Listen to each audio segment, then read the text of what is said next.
correct.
All right, everybody, I think we're ready. Let me turn the video on here, and we will be good to go. All right.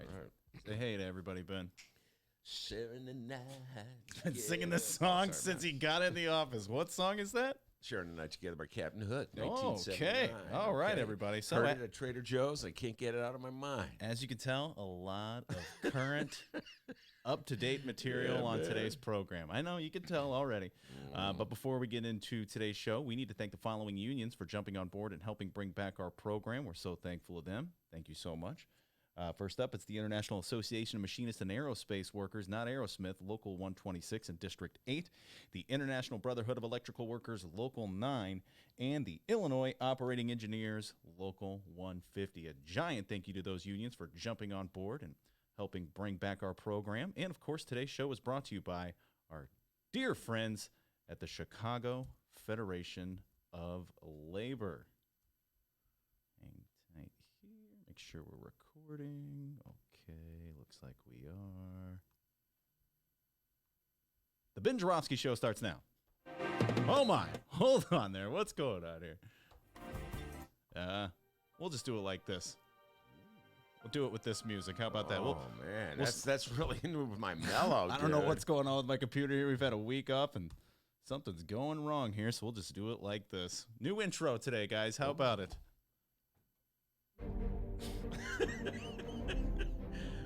Where's my organ? I need that. It's gone. I got to figure it out. It is Tuesday, August 20th, and live from the Chicago Sun-Times Chicago Reader Studio on Racine Avenue, this is the Ben Joravsky Show. Sounds like you're about to save somebody. Today on the program, election lawyer Adolfo Mondragon returns. Also making her return, it's our favorite grassroots organizer, Amisha Patel, with mystery guest. And now your host, making very odd noises. It's not a bird, it's not a plane. It's Chicago Reader columnist Ben Joravsky. Hello, everybody. Ben Joravsky here. We're calling this Back on the Block Tuesday, and here's So far, so good. You got the day right. That was tough. We're on the right track. Couldn't read my writing. It's all it's been a week since I wrote in this little book. My little book here. I'm like Eminem, man. He's got a book like this. Oh yeah, you're just like Eminem. Except I'm not rich. Anyway, I'm back, just like Michael Jeffrey Jordan, right? I'm back. Remember when he did that, D? Were you old enough to remember that? Oh yeah, when he came back from baseball. Very good. The year was 1990. And look who else is back. Literally just walking in. Miles just flew in from Switzerland. Anyway. Yeah, give it a good look, everybody. We have a camera, Miles. I don't know if that was here the last time we were in the studio. Anyway. Yes, I was gone. I was gone for a week. And, dude, I got to tell you right now, Dennis, I feel as though I really lost my edge. I got my mellow on. It's like I spent the entire week waking up and eating edibles. I mean, dude, I am just so mellow. You ate edibles? No. Oh. It's as though I did. Oh, okay. I'm not really quite ready to do that. Dang, dude. It's a fast lane. Very In my odd. mind, though, whoa, yeah, man. Anyway, this is what I did. I'd wake up, I'd eat breakfast, I'd take a nap, I'd talk to somebody about politics, get in an argument with Republicans. I was up in Michigan, a lot of Republicans crawling around. Then I'd be exhausted from that argument, take another match. There's some random developers walking around. I would argue with them about TIFs. Yeah, Michigan arguing TIFs, huh? Then I'd fall asleep exhausted. There was a Packer fan up there. I would argue with him about Packers. Can't stand the Packers, almost as much as I dislike Chicago's TIF program. And then I go eat dinner and play cards. How about that, huh, D? That's quite a great vacation, man. I was just chilling out. By the way, we drove up to Michigan, and on the way I play this game. Like every time I see a landmark, I text the person that I know that I identify with the landmark. It's a fun game, D. You ought to try it sometime. Oh, yeah. So I'm driving to Michigan. First thing, you're on the, what's that thing called? The Skyway, all right? That's the toll road that cuts through the southeast side of Chicago into Indiana. Sue Garza country. Texted Alderwoman Sue Garza, hey, Sue. And I took a picture of like the southeast side of Chicago, and we were on a bridge. She texted back, don't drop off the bridge. Oh, that Sue Garza's got a million of them. Then we were in Indiana, saw a sign that said South Bend. Who did I text? Henry Davis Jr., our new good friend, councilman down in South Bend. And it has an interesting view on Mayor Pete, don't you think, Dee? And so I texted him, hey, I'm in Henry Davis country. And he texted back, hey, welcome to South Bend.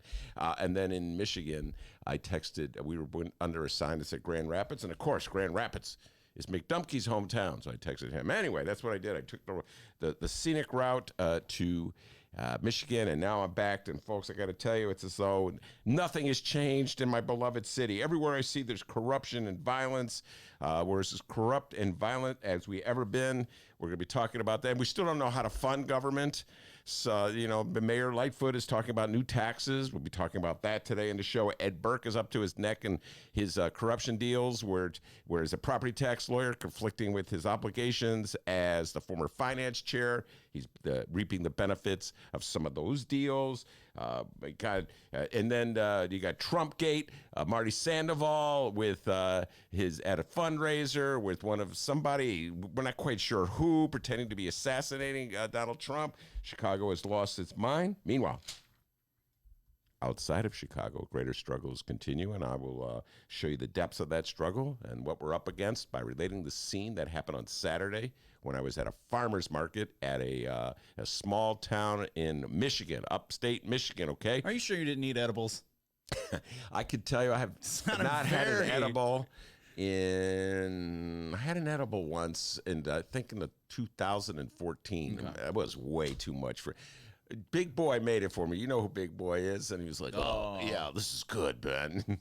Hey, man. That's the last time I ever do an edible. Anyway, all right, so there I am at this farmer's market, upstate Michigan, and I saw a guy, a big white guy, and he had a T-shirt, and the T-shirt said, Trump 2020. Let's grab him by the P word. Again, only he spelled out P word. Folks, they're not playing, these Trump supporters. Here in Chicago, we apologize every time one of our doofuses in the state legislature makes an upsetting remark about Donald Trump, but Trump supporters are as bold and unabashed as they've ever been. They feel no need to apologize. The dude had it on his shirt. Let's grab him by the P word again, only he spelled it out. D, I know we don't say the word on our show, right? That's left over from the old days in radio. And even though we're on, we could say whatever we want on a podcast. Guests can. And the guests generally do. Anyway, he was unabashed. Trump 2020, let's grab him by the P words again. Folks, my vacation time was officially over then and there. Get back to work. We got a country to save. Yes, sir. And to start it off, a great show. Adolfo Mondragon will be in here talking about local politics, national politics.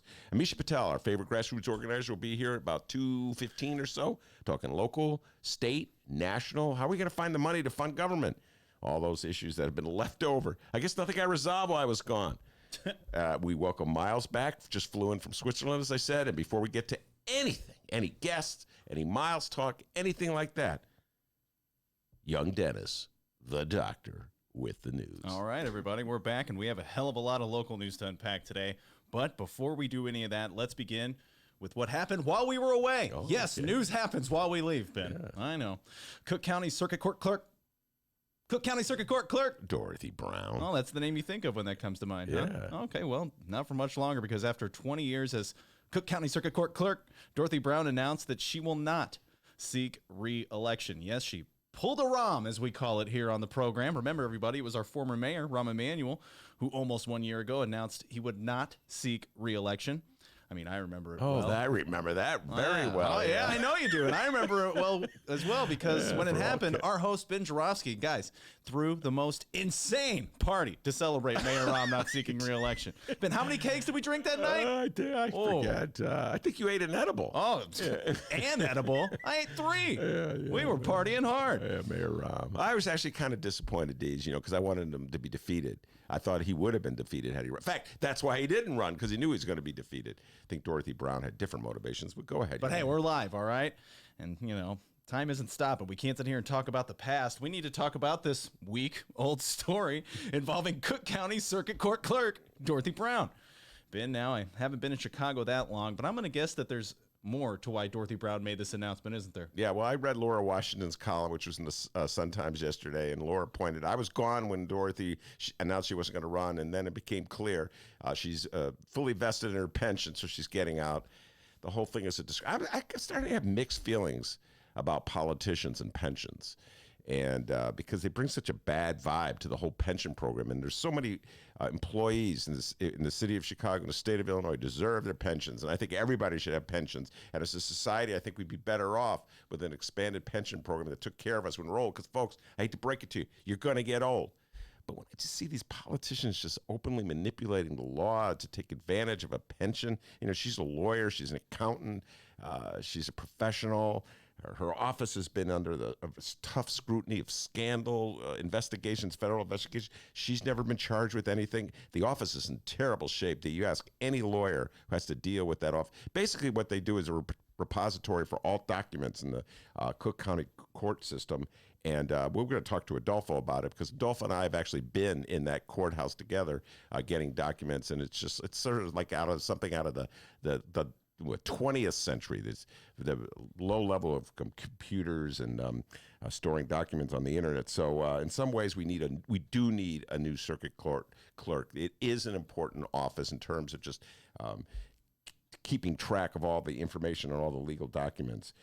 So I'm not crying over Dorothy Brown leaving, but yes, she left because she's fully vested in her pension apparently, and I just think that stinks. That undercuts the whole value, the whole reason we have a pension program. And hey, wouldn't you know, since Dorothy Brown's announcement that she will not be seeking re-election, rumors have been flying all around the city about who will be running to take her seat. Already running for the position are Metropolitan Water Reclamation District Commissioner and former President Mariana Spyropoulos. Sorry if I butchered that one. Board of Review Commissioner Michael Cabanargi and lawyer Jacob Meister, who ran against Brown in 2016. Former County Board President Todd Stroger and 26th Ward Aldermanic candidate Teresa Sayaw are also eyeing bids to replace Brown, as reported in Politico. And last Thursday, former Cook County Commissioner candidate. And today's show is brought to you by the letter C. A lot of C words going on here. Cook County clerk. All right, today's show, let's see here. Richard Boykin picked a lane, finally. He's running for Cook County Circuit Court Clerk. Yes, that's a lot of C's. By the way, off that, you didn't mention Iris Martinez. State Senator Iris Martinez is also, I believe, either announced that she's running or intends to run. I can't remember which one it is. Folks, I've been on vacation. There's a lot of candidates. And just thinking about Dorothy Brown, I had this flashback, this is what I was thinking about before the show. Who was the circuit court clerk before Dorothy Brown? All right. Now, folks, this is how long Dorothy Brown has been around. She's held that office since 2000. And I had to sit there and really think and ponder. And I tried to use the internet, but the internet was no good. That's what I was doing while you were feverishly working. So the internet, for some reason, did not have easy access to that. So, what I did was I sat back and I just thought. I went back in time, the year 2000, and then just like that, I was in the year 2000, and I was wearing the same exact things I'm wearing today. And I was rooting for my beloved Chicago Bulls and my beloved Chicago Cubs and White Sox, just like today. And my Bears, they were all wretched back then, just as they are today. And I remembered Ori Paczynski That was the name that popped into my mind, and I looked on the internet, and yes, it came back. She was a circuit. How about that, D? I just went back in time to retrieve a name that was lost forever. Ori Paczynski in 2000. And, we will give out prizes to any guest who comes in today and can say who was in the primary against Dorothy Brown when she first ran. Because as soon as I remembered Ori Paczynski, I remembered the primary. Oh, he's a huge dork, ladies and gentlemen. Isn't that right, Robert Bullard? That's correct. Anyway, like I said, we could have used a new clerk of the circuit court long ago. I don't think Dorothy Brown has done a good job there. All right, now to what's happening today. Chicago Mayor Lori Lightfoot is currently vacationing in Maine with her family. Ben, have you been to Maine? Not since the 1960s. Oh. Remember, my family, we used to live in Rhode Island. A lot of people don't know that. I'm not from Chicago. We used to live in Rhode Island. Tell us your experiences of Maine. Maine is like big and cold. I didn't really like Maine. Oh, big fan. And I once was like swimming there, and I slipped on a rock, and I thought I was going to drown. Yeah, Bad memories for Ben Joravsky. And not only that, I'm a big fan of Stephen King, and all these horror stories happen in Maine. Okay, some of the scariest Stephen King novels have happened in Maine. Okay, Maine. Carrie. Did you ever see the movie Carrie? I've seen the movie Carrie. Okay, that took place in Maine. Okay. Yeah, the state of Maine will not be reaching out to you for their advertising. No, Maine, and then Maine is like everybody's old in Maine. And it's just like they need young people. I'm not really feeling Maine. Why is Lori Lightfoot going into Maine? Why don't you go to Michigan? Where you went, huh? Yeah, Midwest state, whatever. All right, well, to each his own, but not according to Ben Joravsky. No, Maine. Who wants to go to Maine? And apologies to all of our listeners in Maine. I think we got two. We just lost them both. Lori Lightfoot's in Maine. Lori, please try to get those listeners back. Remember, August 29th, next Thursday, the mayor will be announcing her new Chicago budget ideas. City Hall sources said Monday that Mayor Lightfoot plans to ask state lawmakers to help Chicago dig out of a $1 billion hole by empowering the city to tax high-end professional services and raise the transfer tax on big-ticket home sales. Lori Lightfoot plans to make those requests during a fall veto session. Yeah, we'll be talking to Amisha Patel about this. This will be very interesting to see if, in the veto session, you have to get more than a simple majority to pass these kinds of initiatives. So we'll see what they can do that.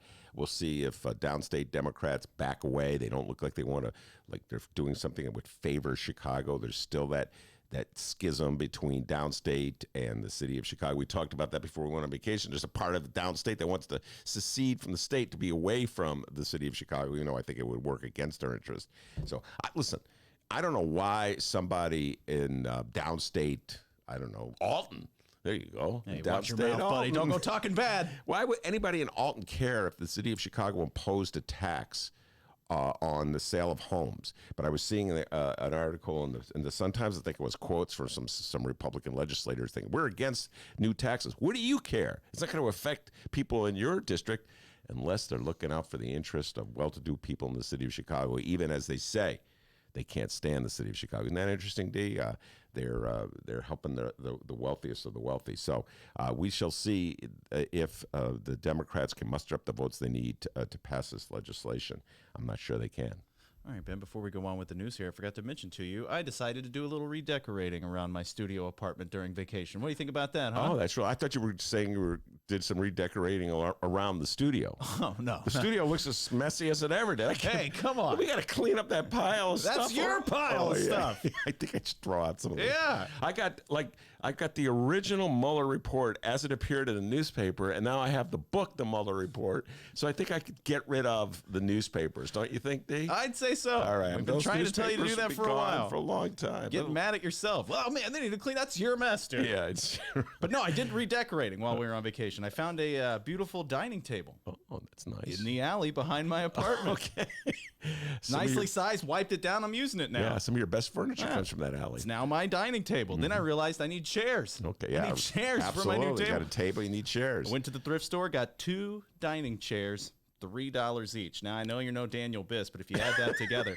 All right, hold on now. It's been on vacation a while. A little rusty up there with the mathematics. And add in the account of me finding my new table in an alley behind my apartment free. My new dining room decor cost me a total of $6. $6. Oh, my God. Did I tell you I went to Evanston High School and I learned mathematics? You're good. Okay. Illinois Governor J.B. Pritzker did some redecorating of his own recently, Ben. Yeah, it did cost a lot more than $6. Governor Pritzker, who's not only a billionaire, but also the richest politician in America.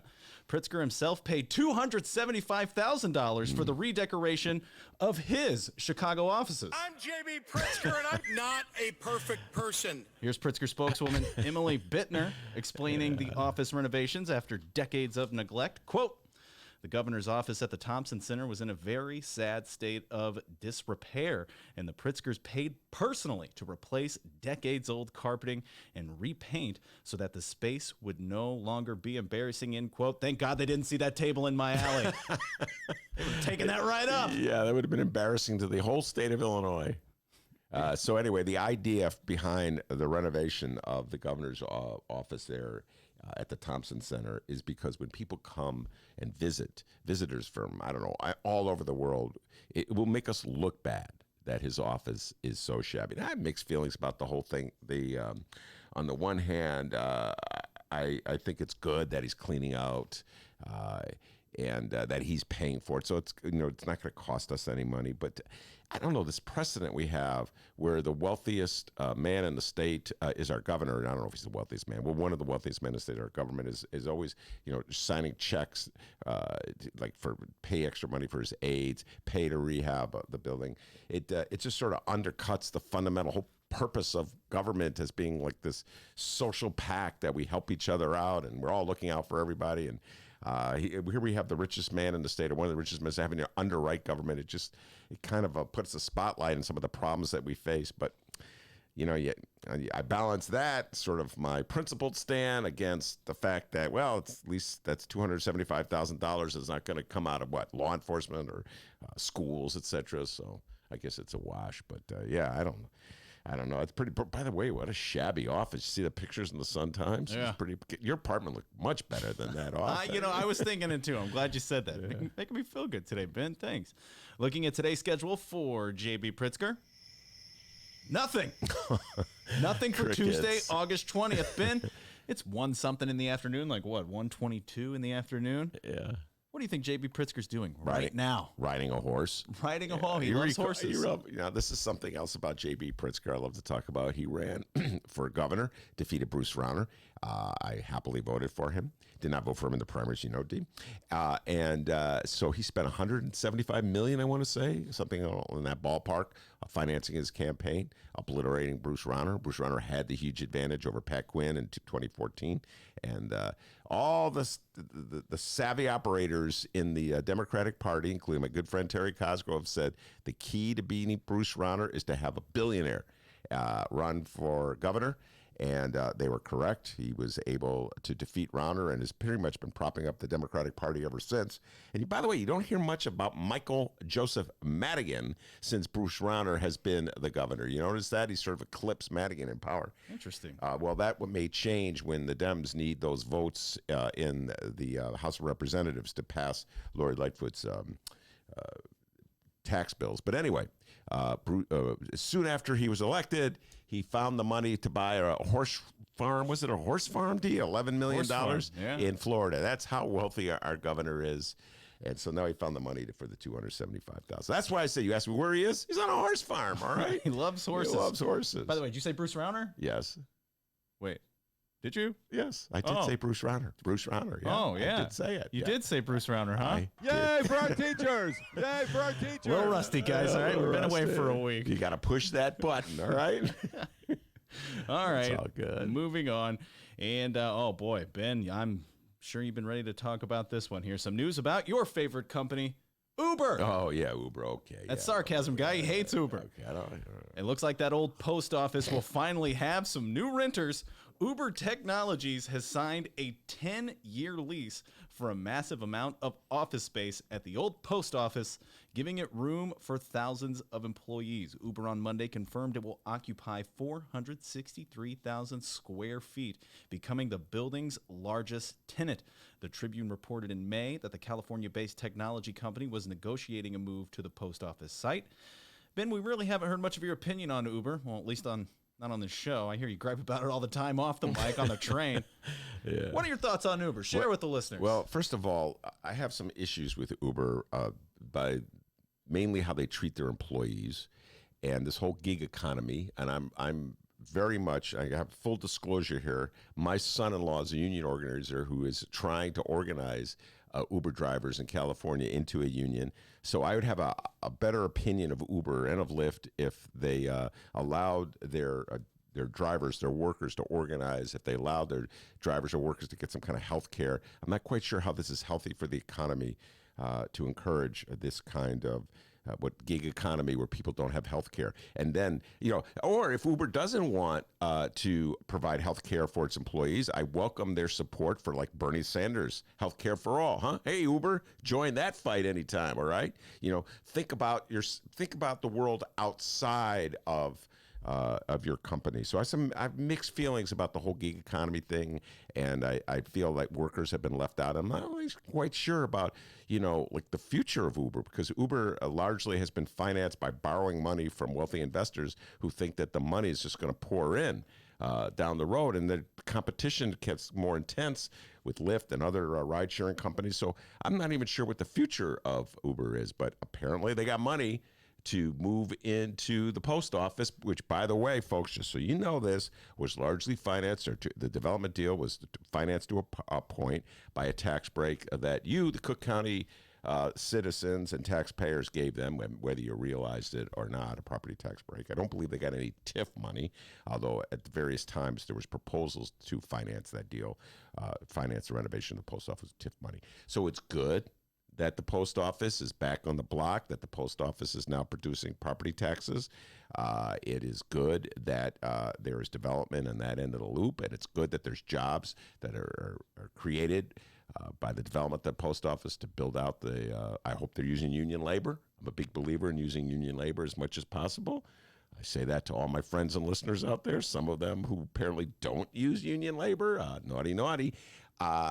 And so I'm glad for all of those reasons, but let's not forget that we have helped finance the development of the post office with a very generous tax break. Why would you not use labor?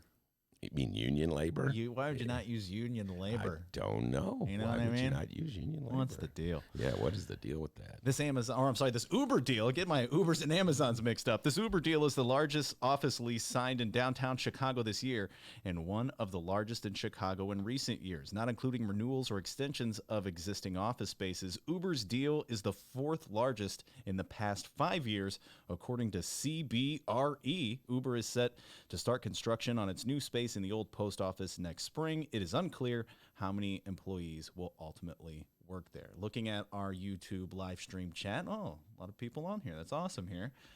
We got Pat Rod. Pat Rod is weighing in. Is Ben shaming Maine for being old? Yes, Pat Rod. The pot is calling the kettle black this afternoon. Yeah, Pat Rod's on. He's right on, yeah. I'd fit right in Maine, yeah. Let's go have some lobster. Pat Rod also says, 4 o'clock in the afternoon. Blue plate special, everybody. Pat Rod also says, dude, I have a bunch of furniture I found in the alley.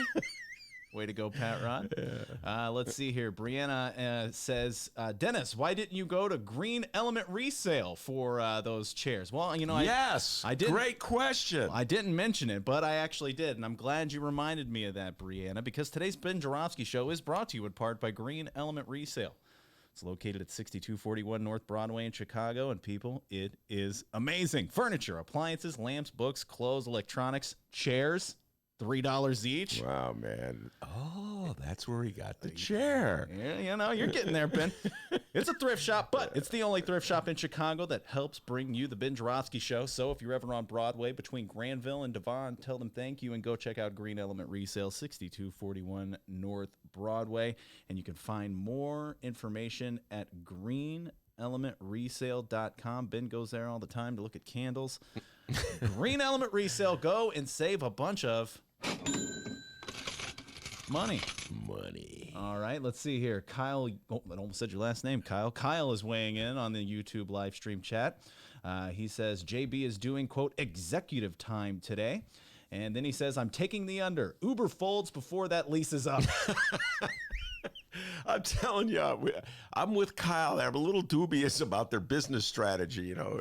It's all based on screwing their employees. If those employees ask for a raise or decent living, Oh, my goodness. I don't know if Uber can survive. All right, and we got a new live stream chat. Welcome him in here, Ben. Triple T. Oh, Triple T. What's okay. happening, Triple T? TTT. I think I may remember you from our radio show. You know, the one where Ben got fired. Oh, All right, that one? Yeah, I think I remember you, Triple T. Oh, I remember that radio show. All right, Triple T says, good reason to hate Uber, the Perez/Obama baby that liquidates the very asset needed for poor folk to slave away for what in many cases is fake income or negative income. That guy sounds like me. Yeah. That's what I just got finished saying. Yeah, like I said, I'm a little uncertain about their business model. It seems people pouring money into that company, and I don't know how they're going to make money. They're largely subsidized that company with all the investment that they've been getting from well-to-do people who are going to look on some kind of return. And well, you know, you got to pay the people who gave you the money, and you got to pay the people who drive your cars. I don't know where it's going to come from. So I guess you're going to have to raise those Uber rates. Then suddenly all these millennials will be like, oh my God, it costs so much money. I can't get a cab. That's because you drove the cab industry out of business, millennials. Oh, you didn't think of that. Oh, wow. He's got a That's problem my with Uber, guys. That's my millennial imitation. I never thought of that. I just thought it was a great thing that could last forever. I didn't know you had to pay the drivers. They're gonna have them all tuning out now. Oh, millennials. Come on, millennials. Look beyond yourself for 2 seconds, okay? All right. That's all I'm saying. Feel free to weigh in on the Oh, YouTube my God, live I'm stream terrible chat. today. I come back from vacation. I make fun of old people in Maine and millennials. I don't know what's my problem. Hold on, I need some water. Oh, yeah, take some water. Is that any specific flavor of Kool-Aid or just regular water? The Bernie Sanders. I've been feeling Bernie these days. Oh. Been feeling my inner Bernie. My inner Ernie. Bernie.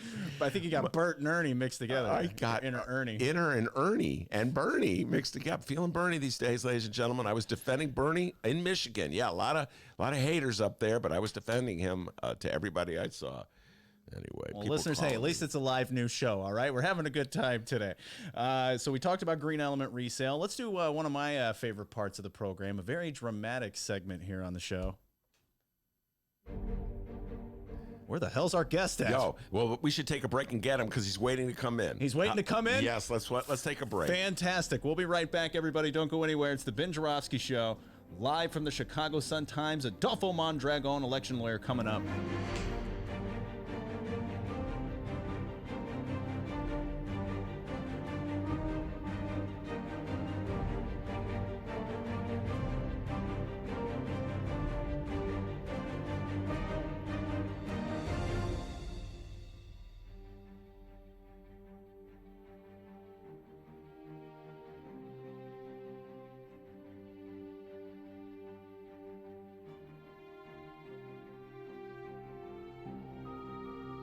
Read the Chicago Reader to get up to speed on what's what in Chicago. Culture, food, arts and entertainment, weekly concert listings, weekly event listings, the environment, travel. I can continue, but you get the point. And for all of you Chicago political junkies, raw weekly columns on real city politics from Maya Dukmasova and our very own Ben Joravsky. The Chicago Reader, free to the public in newsstands throughout the city and online at chicagoreader.com. Read it now and be a more informed Chicagoan.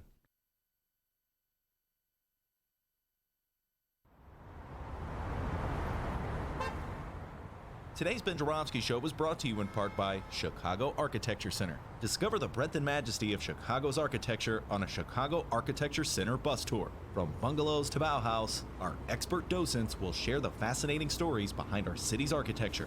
Book your tour at architecture.org/tours. Now, if you'll excuse me, I'm actually on a bus tour right now.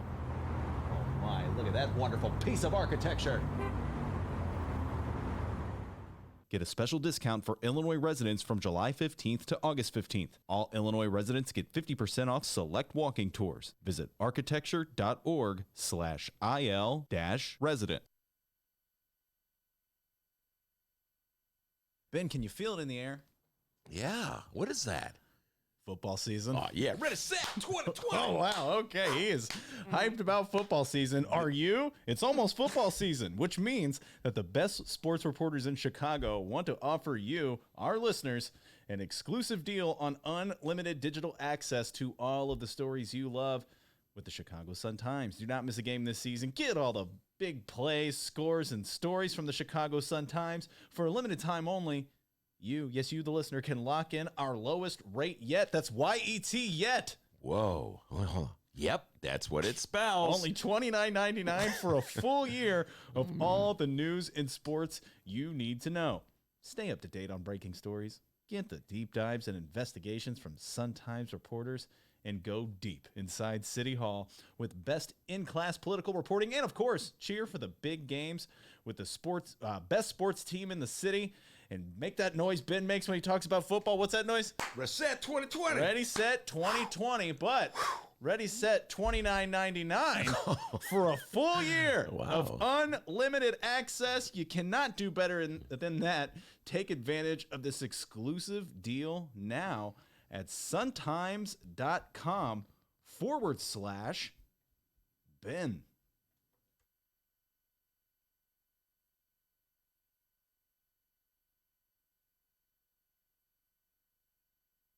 We have also heard, and I'm going to now direct this at Vice President Biden, I do not believe you are a racist, but I also believe, and it's personal, and I was actually it was hurtful to hear you talk about the reputations of two United States senators who built their reputations and career on the segregation of race in this country. You also worked with them to oppose busing. You know, there was a little girl in California who was part of the second class to integrate her public schools. And she was bused to school every day. And that little girl was me. Hey, everybody, what you're about to hear are the piano stylings of Jeff Manuel. Man, listen to Jeff go. Jeff Manuel has been playing piano around Chicago for years. He's played for conventions, for celebrities, played in basement bars with blues bands. He's played at prestigious social clubs, fine restaurants, and in the intimacy of private homes. Book Jeff Manuel at jeffemanuelpianist.com. Don't worry, I'll spell his name at the end of this commercial. You know what Chicago Magazine said? They said that Jeff Manuel is, quote, as comfortable with Chopin as he is with Cole Porter. He's excellent and his performance is joyous. He offers an elegant stream of compositions and interpretations that entertains the mind but won't hurt the ears. To hear more of Jeff Manuel's work and to book Jeff for your next event, go to jeffmanuelpianist.com. I'm going to spell it out for you, people. J-E-F-F. M as in Mary, A, N as in Nancy, UELPIANIST.com. Take it away, Jeff Manuel.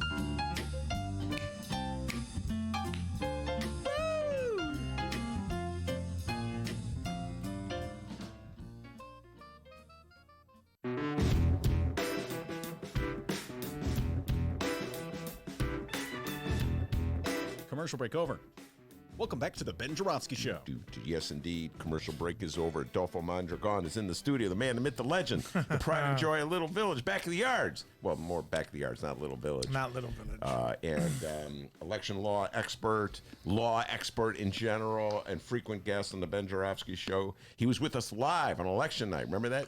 That was awesome. Yeah, it was awesome. Yeah, that was and cool. Probably twist your arm to do another. Oh, yeah. Go ahead. We're going to be doing some remotes in October, some debate parties, etc. We're going to talk more local than national, though. Adolfo, a huge supporter of Bernie Sanders. Huge. And 2016 was a huge Bernie Sanders supporter and was always in the Facebook arguments and debates with various Hillary Clinton supporters. I tried to stay out of those debates, arguments, because I was always telling them, we got to think the party, You man. were smart, dude, because I lost, several friends. Yeah, over that one. You got a little too carried away sometimes. But I am feeling the burn these days. We'll get into it later. It was, I was drinking that Kamala Kool-Aid. You know that. And but then I didn't think she'd do well in the last debate. And when I was up in Michigan, man, I was just feeling the burn. I've been following him on Instagram. So right now, That was a sunburn you had. that was the burn. Oh, the burn. The burn. Anyway, so I know you have a pet peeve that you really want to talk, and that has to do with the intricacies of campaign financing Right. In the city of Chicago, the state of Illinois. I thought we were supposed to have cleaned this up, but apparently we have not. Apparently we haven't. Maybe about a month ago, you spoke on the show about an article Mark Brown wrote for the Sun-Times. Investigative story, yep. really good story, something that I didn't know because it occurred when I was in high school. But apparently at the state level, also at the federal level, but this story is about the state level. Campaign money used to be a slush fund for candidates. Used to be. It's mostly not that anymore, but it's still a little bit because of the loopholes, I would say. So in the past, apparently whatever money PACs or individuals donated to a candidate, the candidate could see fit to do and spend that money in whatever way they want it. That ended in the 90s, and Barack Obama was quoted in the article saying something like it was legal bribery, essentially. That's what it amounted to in his opinion. That was the man who sponsored the bill. Right. Then a state senator from Hyde Park named Barack Obama. And the only way they were, the legislative body was able to pass this, because there's a conflict of interest. They're voting on something that's going to harm themselves, right? Was to grandfather in the individuals who already had amounts of money in their campaign or political organizations. And so they chose a date, and they said, as of this date, anyone who has a political committee can do whatever they want with the exact amount that is recorded on this date. And moving forward, we can no longer spend the money in any way. We have to abide by campaign finance rules, and essentially they rewrote a lot of these things to basically, the general rule is that campaign money is supposed to be spent on campaign items or issues, right? So that was a really good story, because I didn't know the background to where we're at today.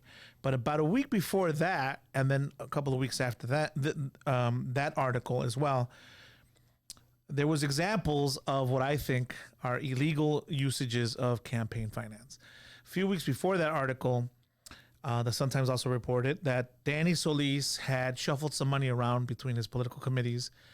And the purpose of that shuffling was so that he could come up with an exact sum, I think it was something like $240,000, something like that. Just quickly, for people who may be new to Chicago politics, Danny Solis, former alderman, 25th Ward, the Pilsen area, one of the fastest developing areas in the city of Chicago. And what is that? Oh, that's it. That's the article. That's the article. FBI mole Danny Solis uses $220K in campaign funds to pay legal fees. Yeah, so for the last several years, he's been wearing a wire for the FBI and collecting dirt on Ed Burke. What a city we have, ladies and gentlemen. The most powerful alderman. By the way, Adolfo is an expert on Ed Burke. We're doing an Ed Burke update in a little while, but continue with your narrative. So I saw this article before the Mark Brown article about campaign finance in general came out, and I said, well, ain't that a bitch? He gets to use $220,000 that is primarily donated probably by PACs, but individuals as well. Money that is supposed to go solely towards campaign-related issues. Like, if you're going to pay an attorney, it has to be for an attorney to get you on the ballot, or maybe challenge somebody who is trying to run against you. That's campaign-related, right? But here specifically says that these $220,000 were going to be used, or he's going to use to pay Foley and Lardner, presumably for the representation in all this matters that he has with the federal government. Basically, allegations of wrongdoing and his cooperation in investigating the wrongdoings and the malfeasance of other politicians. And I'm thinking, that money wasn't meant to cover their ass. That money was meant to help them attain office, right? And we could talk about, like, the limits to that or whatever. But how is it that in this day and age with campaign reform, these politicians are still allowed to use this money in this manner? A couple of weeks after the Mark Brown article, another article in the Sun-Times comes out and talking about how Mike Madigan has been fundraising, not fundraising in order to help in the new cycle of elections, help his colleagues get on the ballot, but specifically because he's had a lot of legal troubles, right? He's had investigations of Marty Quinn and the Quinn brother. Kevin Quinn, the campaign aide. Right. Just today, there's a report about all the sexual harassment allegations in Springfield, and there's probably been some legal fees that have been incurred because of that. And apparently, I forget the figure, but there was major fundraising that Madigan went out to do. And this money is tagged to pay for lawyers and law firms to cover the expenses of, again, covering his ass when he's in trouble for alleged malfeasance or his colleagues are in trouble for alleged malfeasance. And I'm thinking, again, how is it that politicians are able to use thousands and thousands of dollars in what Obama called legal bribery money to cover their ass when they're doing something wrong? This is not money to help them do something good. This is money to cover their ass when they're accused of doing something wrong. All right, let's separate things for a moment. And I do not know the law, and I don't know if you do, but I'm going to ask the question anyway. Let's say we use a copy of the state statute. Right. Adolfo comes prepared, ladies and gentlemen. All right. So, Adolfo, follow me on this. Let's say State Representative X is in trouble. Let's say, or Alderman Y is in trouble, all right, with the feds, and he needs to raise money to pay his defense lawyers, okay? He needs to raise money to keep him out of jail, so to speak, all right? Is it legal for Alderman X to have a GoFundMe page that says, I am raising money for the express purposes of paying my criminal defense fees, my defense lawyers? Is that legal? I am not aware of any law that would prohibit that. Okay. So what you're saying, you're distinguishing between specifically raising money for the express purpose of a criminal defense fund and as opposed to raising money to finance your campaign exactly. so you can run for re-election. Exactly. Money that goes into a state-created political committee under the election code. Under the auspices of the state of Illinois. Right, and which is under the auspices of the State Board of Elections and is monitored under campaign finance laws. You can raise all that money, just don't use it for your personal matters. In fact, if I recall correctly, the State Board gives examples of what kind of things you can't do for, because all sorts of people run for office, right? And they raise money. So they say things like, well, you can't, for example, buy a suit to be on the campaign. I think they make a distinction if you rent a costume for an event that it has some kind of theatrical dimension to it or something like that. Maybe then you could use campaign funds for that, but you can't buy a suit that you're going to wear on your personal time as well because you need to look good on the campaign or you're going to use it mostly, because that's of a personal matter. You can't get a haircut and use money from a campaign. So if you can't do that, how the hell can you take $220,000 and pay attorneys for legal services that have nothing to do with you campaigning? In fact, for all purposes, Danny Solis is retired. That's it. He's not doing any more campaigning. He's in trouble. He didn't run for re-election. Not only did he not run for re-election, he virtually disappeared. Exactly. From the city of Chicago. But he's still allowed to shuffle money between his committees, take $200,000. And the reason, and in the Mark Brown article, I think if I remember correctly, it says, these things can no longer be done. There's some loopholes because it says, the statute says you could pay for services rendered. So that means although you're prohibited from giving money to relatives generally, you could hire a relative to do a service for you and then you could pay them. So that's how you get around that still. And they didn't mention, and generally they use it to pay legal fees in the article, if I remember correctly. And I'm thinking that's a practice that may have happened and occurred when there were no rules, right? It was a slush fund and it's continued to happen, but it shouldn't happen any longer under the new rules. And it continues to happen only because no one files a formal complaint under the statute and says, hey, I object to that use of money. Yeah. Let's look at it. There are no cases on that kind of usage. There's only cases on other kind of expenditures, other kinds of expenditures, but there isn't anything on paying legal fees that have nothing to do with campaigning for your office. Yeah. Well, there's so many contradictions when we get into this issue, Adolfo, and I think of it, we're concentrating on the abuses by local Chicago politicians of these fundraising laws, and it's absolute abuse, and it's part of just the control that for years the Solises of the world and the Burks of the world have held on the citizens of the city of Chicago. But you cannot address this issue without dealing on a federal level. And the Republican Party has said hands off on any laws, or pretty much any laws that regulate fundraising for campaigns. They say it's a free expression right. It's a First Amendment right. And so it's so funny that Donald John Trump, President of the United States, ran on a platform of cleaning up the swamp, right? Has made no move whatsoever to drain the biggest foul chemical in the swamp. And that is this obscene campaign financing loophole law, in our laws that enable people to just raise as much money as they can. For instance, let's go back to in a sane society, don't you think we'd have some rules about a sunset provision as soon as the campaign is over? Let's say Danny Solis raised $500,000 and he unopposed. And he didn't spend it all, right? Yeah, he didn't spend it all. And so that money then should either be returned or should be spent on charity. In that Mark Brown article, he called some of these politicians that are drawing money from that amount that was allowed and grandfathered in. And he asks one of them, well, why didn't you give it away to charity? He's like, I am the charity. I am the charity. The ball's on this guy to say, I am the charity. I think I remember the guy's name, but I don't want to say it because I'm not absolutely sure, but I believe it was the retired state he's some senator. 80-year-old guy. Yeah, and he's like, I got a good life. And I have to give him, he was refreshingly honest about it. Right. I mean, at least he just owned up to it, but it doesn't make it any better, right? No, it's, and so, so if you were to crack down on Danny Solis, somebody would have to file a complaint. Right. And so when this happened, I called Byron Sitchko. The newly elected. And I said, hey, Byron, it was early in the morning. He took my call. And I said, thanks for taking my call. I said, have you seen this article about Danny Solis using money?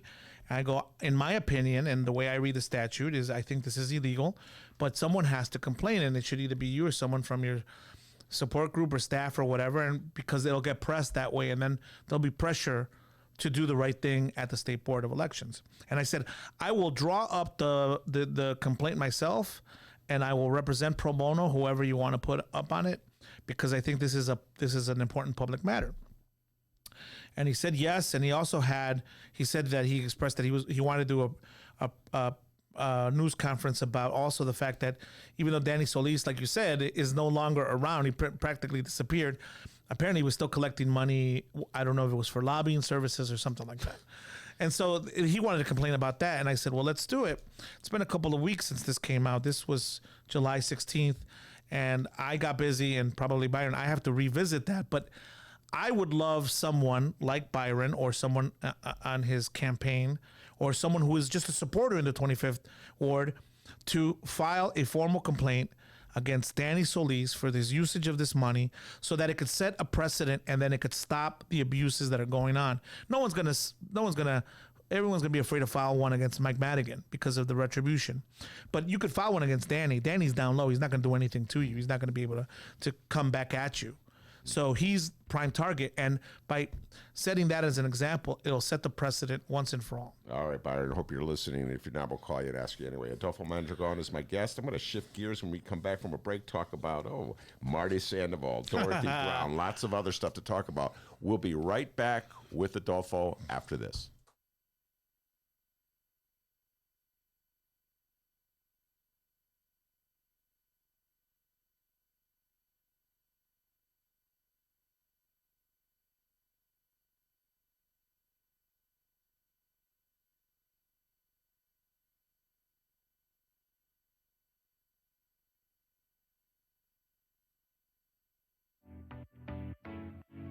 Attention Chicago innovators and creators, 2019 Chicago Ideas Week is coming soon.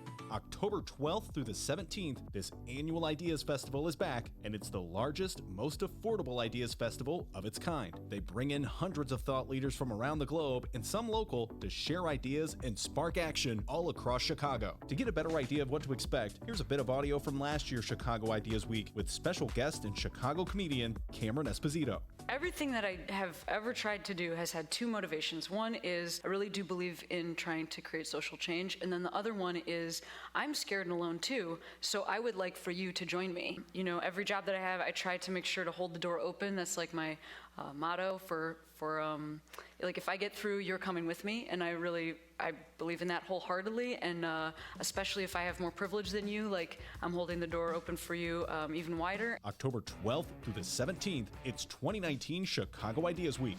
Tickets go on sale to members on August 22nd and to general public September 10th. Once again, if you're an innovator or creator in the city of Chicago or even outside the city, you must join us for Chicago Ideas Week, October 12th through the 17th. For tickets and event information, head to chicagoideas.com. That's chicagoideas.com, and we hope to see you October 12th through the 17th for 2019 Chicago Ideas Week.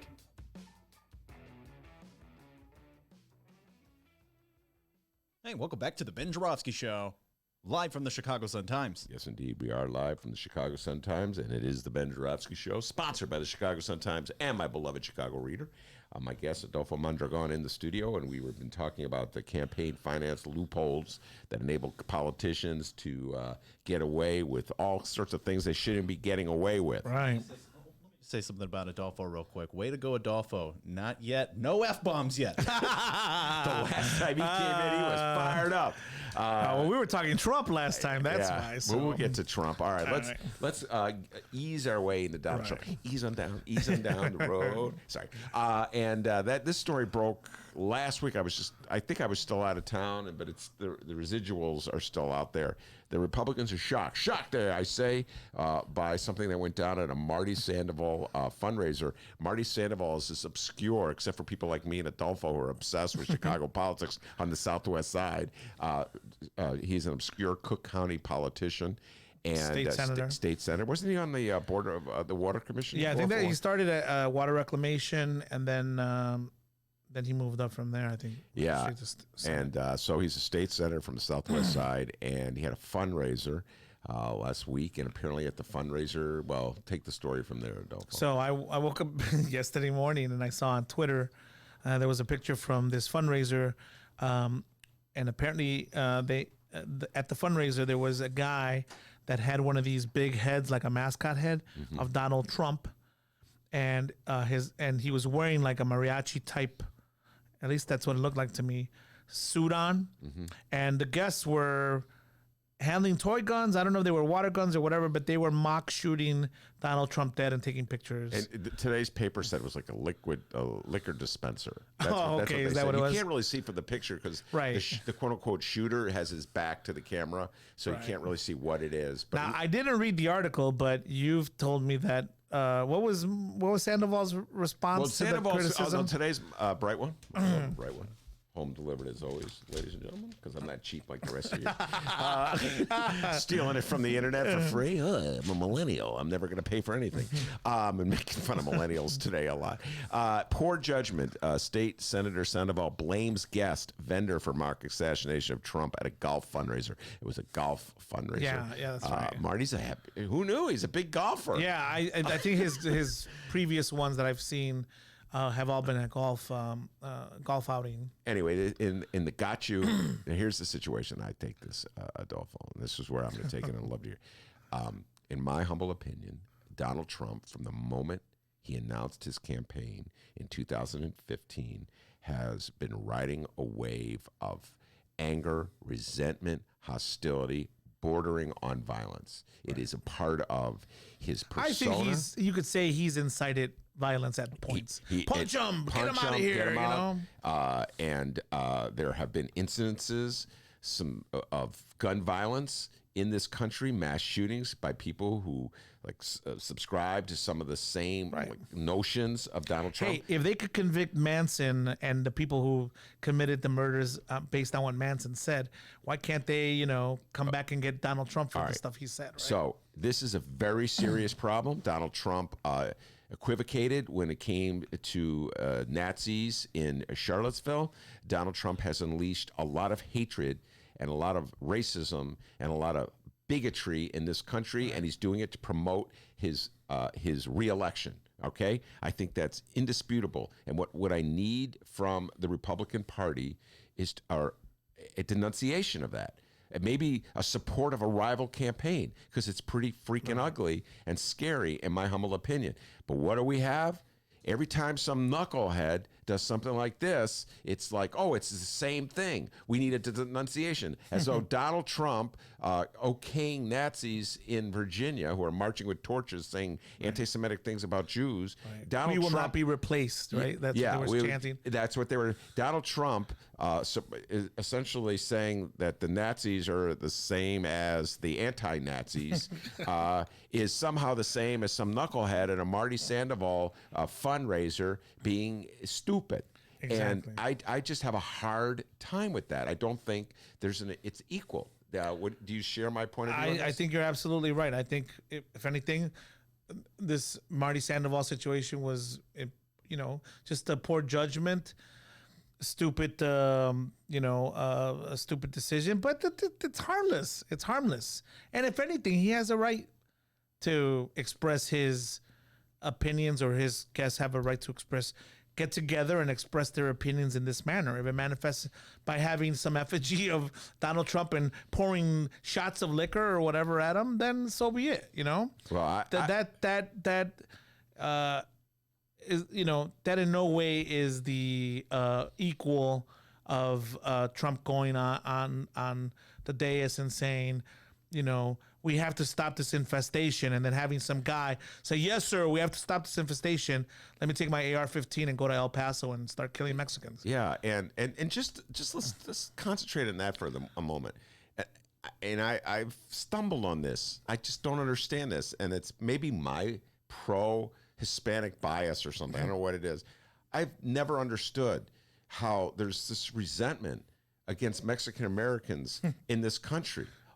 All I know about Mexican Americans is they work hard. You know what I'm saying? And Donald Trump has rode that wave, and it continues to ride that wave.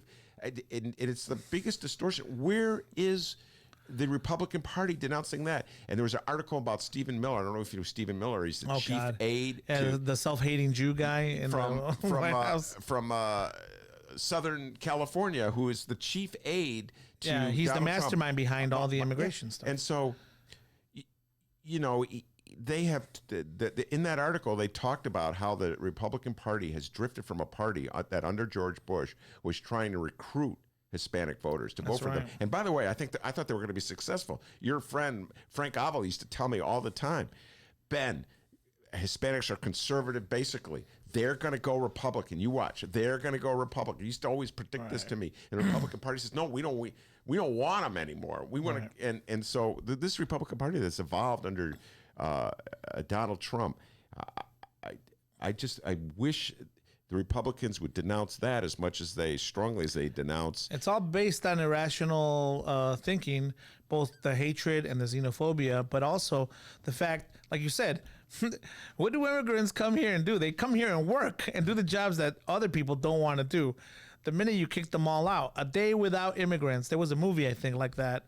Said, what would a day without immigrants be like? And there was a protest, wasn't there? A day without immigrants, people walked out of their jobs or whatever. It'd be horrible here. The economy would tank in a second. Yeah, but no, they're outraged. I mean, I looked it up because last time I was here when we were spewing about Trump, I said even conservative, bastion of conservative organizations like the Cato Institute support immigration. And I went and looked it up at home. And yes, you go to the Cato Institute and their position on immigration is the complete opposite. In fact, they're like for free borders. They're like there should be a free flow of labor and we should use this. It's an economic advantage for our country. It does nothing but make our country better. Yeah. Well, that's interesting. My libertarian friends, where are you libertarian friends on the issue of the border? I've always said immigration is a win-win for both sides. It should be anyway, in theory. Both sides get something, Democrats and unions and also Republicans and business people.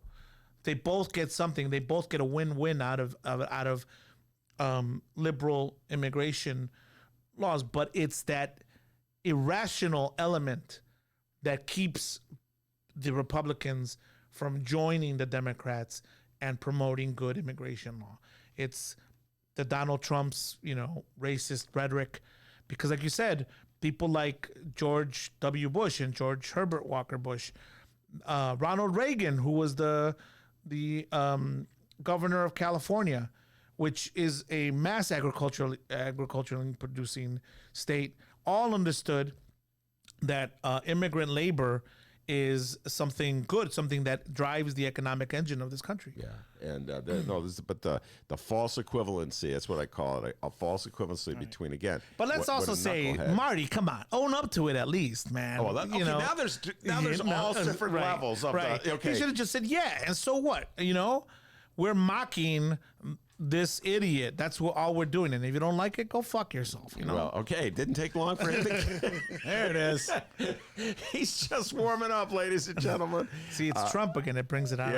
Trump just brings the F-bomb out of a telephone. I'll be marking today's show explicit. No, I'm actually very sensitive on these issues. I do not believe in any way that people should promote like mock assassinations and violence. Like, that's a lot of issues with this.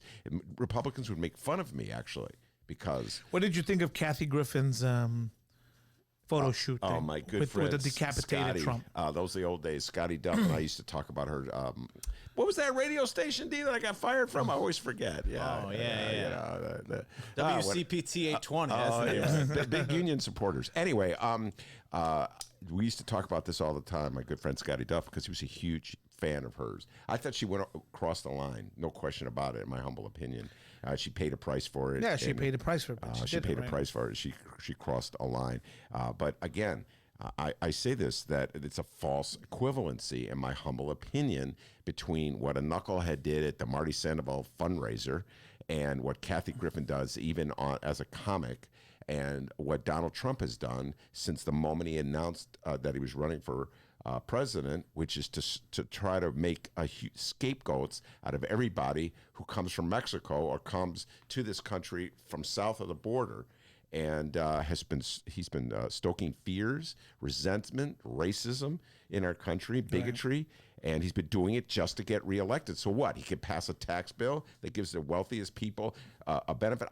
That's the only thing I can think of that he's accomplished legislatively. And I guess that's all it takes for Republicans to shut their mouth. Some more money in their pocket. More money in their pockets, and they're so afraid to take a stand. How quickly they sold this country out. That's pretty bad. So this guy's a knucklehead, and Marty Sandoval. But he should take pride in that. I'm like, yeah, I did that. I'm from Illinois. Okay, but I don't even know if this is defense of Marty Sandoval. He claims he knew nothing about it. Right. But dude, the buck stops there. It's his fundraiser.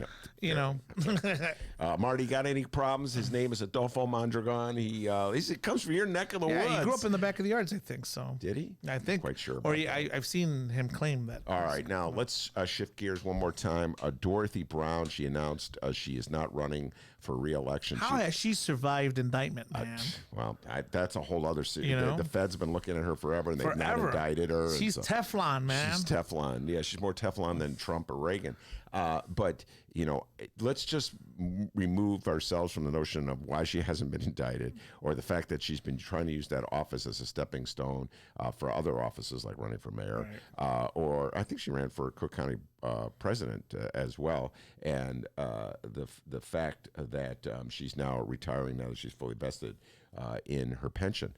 Let's just talk about the wretched state of that office. This is something that you know a little bit about because you're a practicing attorney. I have to file cases in that office.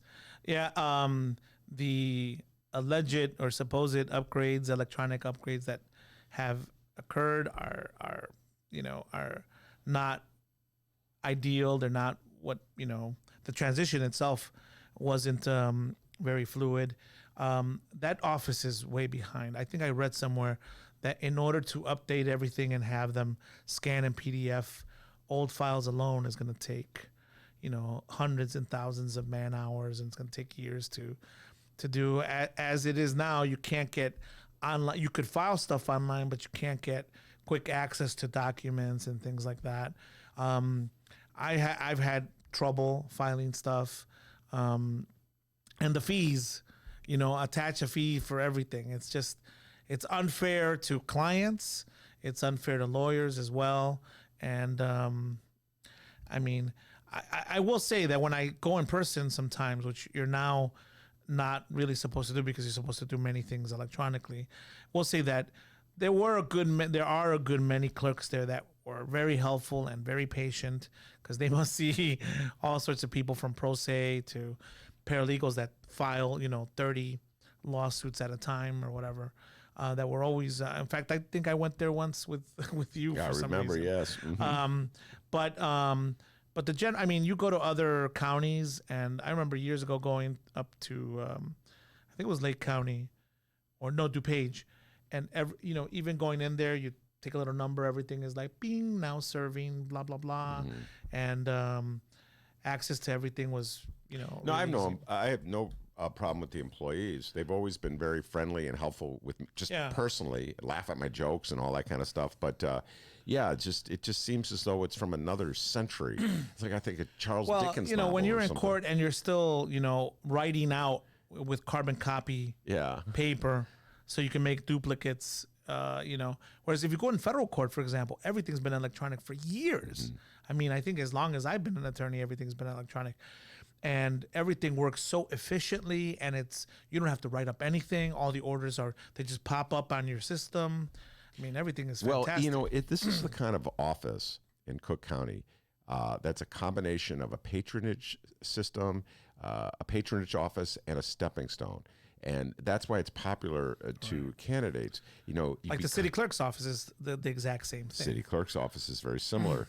And what I think it really needs is someone who's not so much interested in advancing his or her career, Right. but someone who's utterly obsessive about putting things.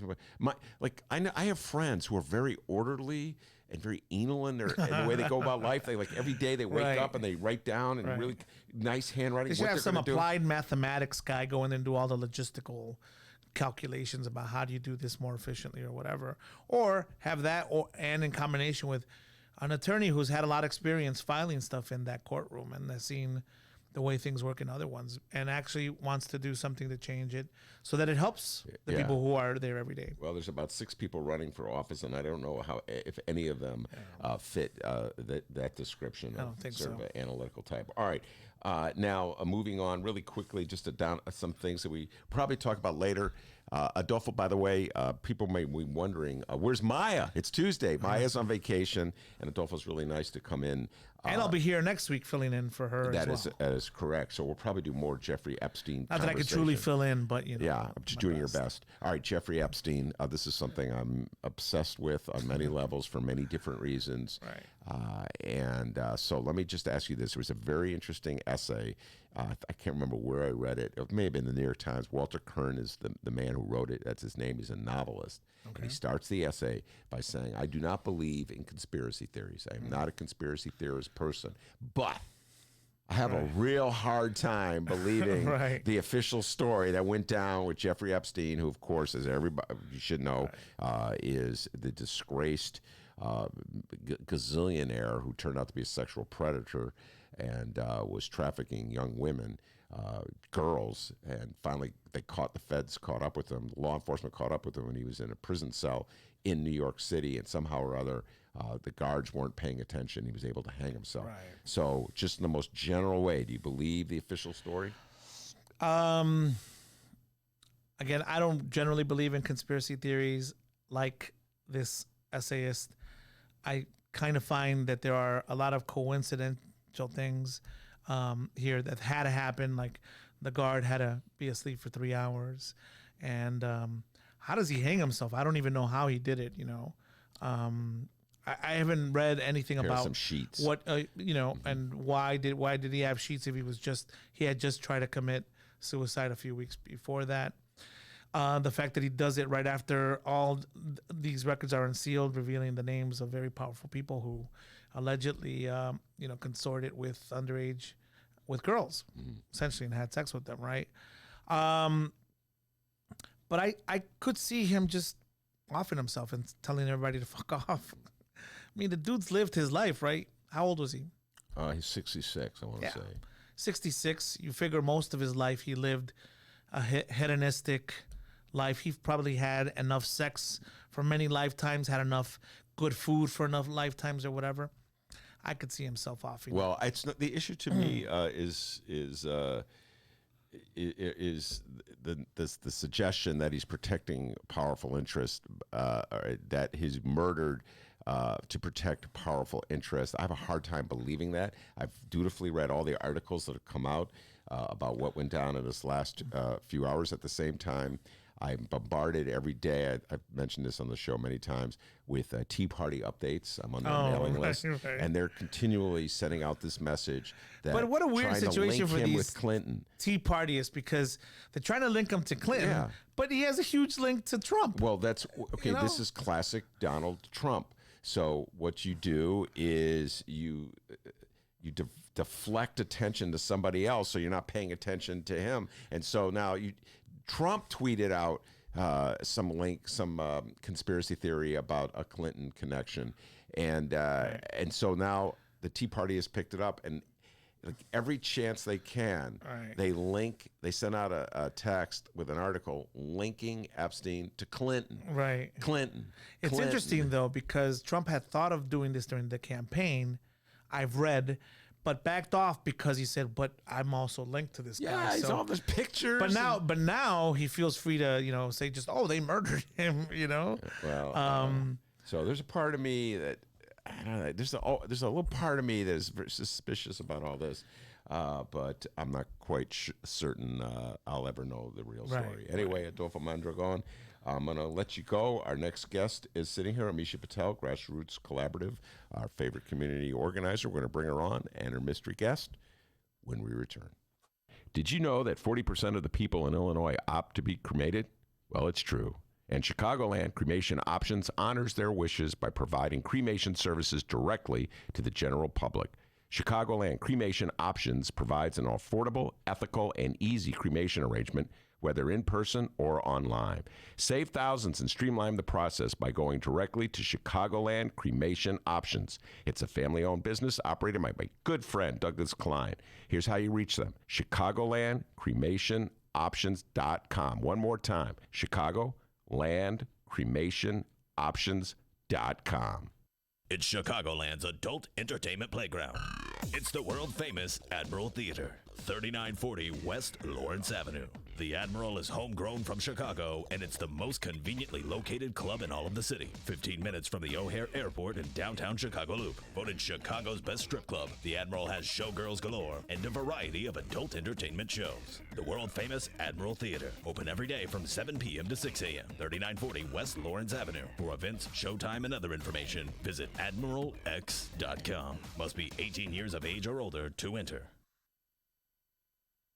The Ben Joravsky Show is supported by the Northwestern Summer Writers Conference. Now in its 15th year, the 3-day conference held in Chicago features a diverse array of workshops, speakers, discussions, and readings. Learn more at sps.northwestern.edu/writers.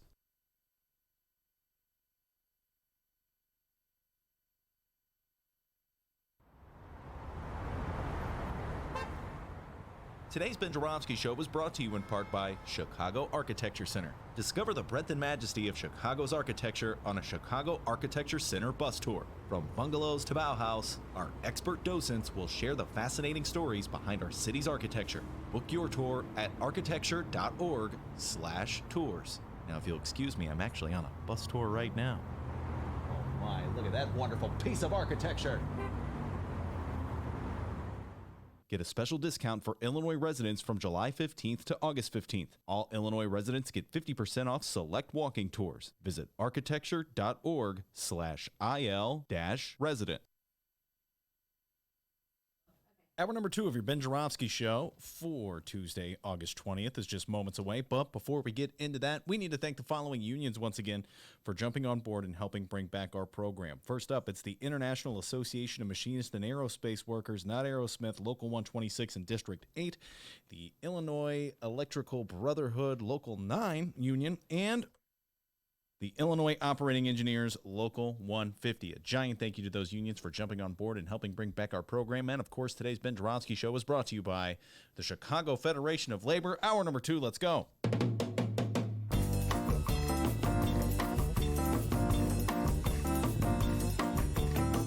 It is Tuesday, August 20th, and live from the Chicago Sun-Times Chicago Reader Studio on Racine Avenue, this is the Ben Joravsky Show.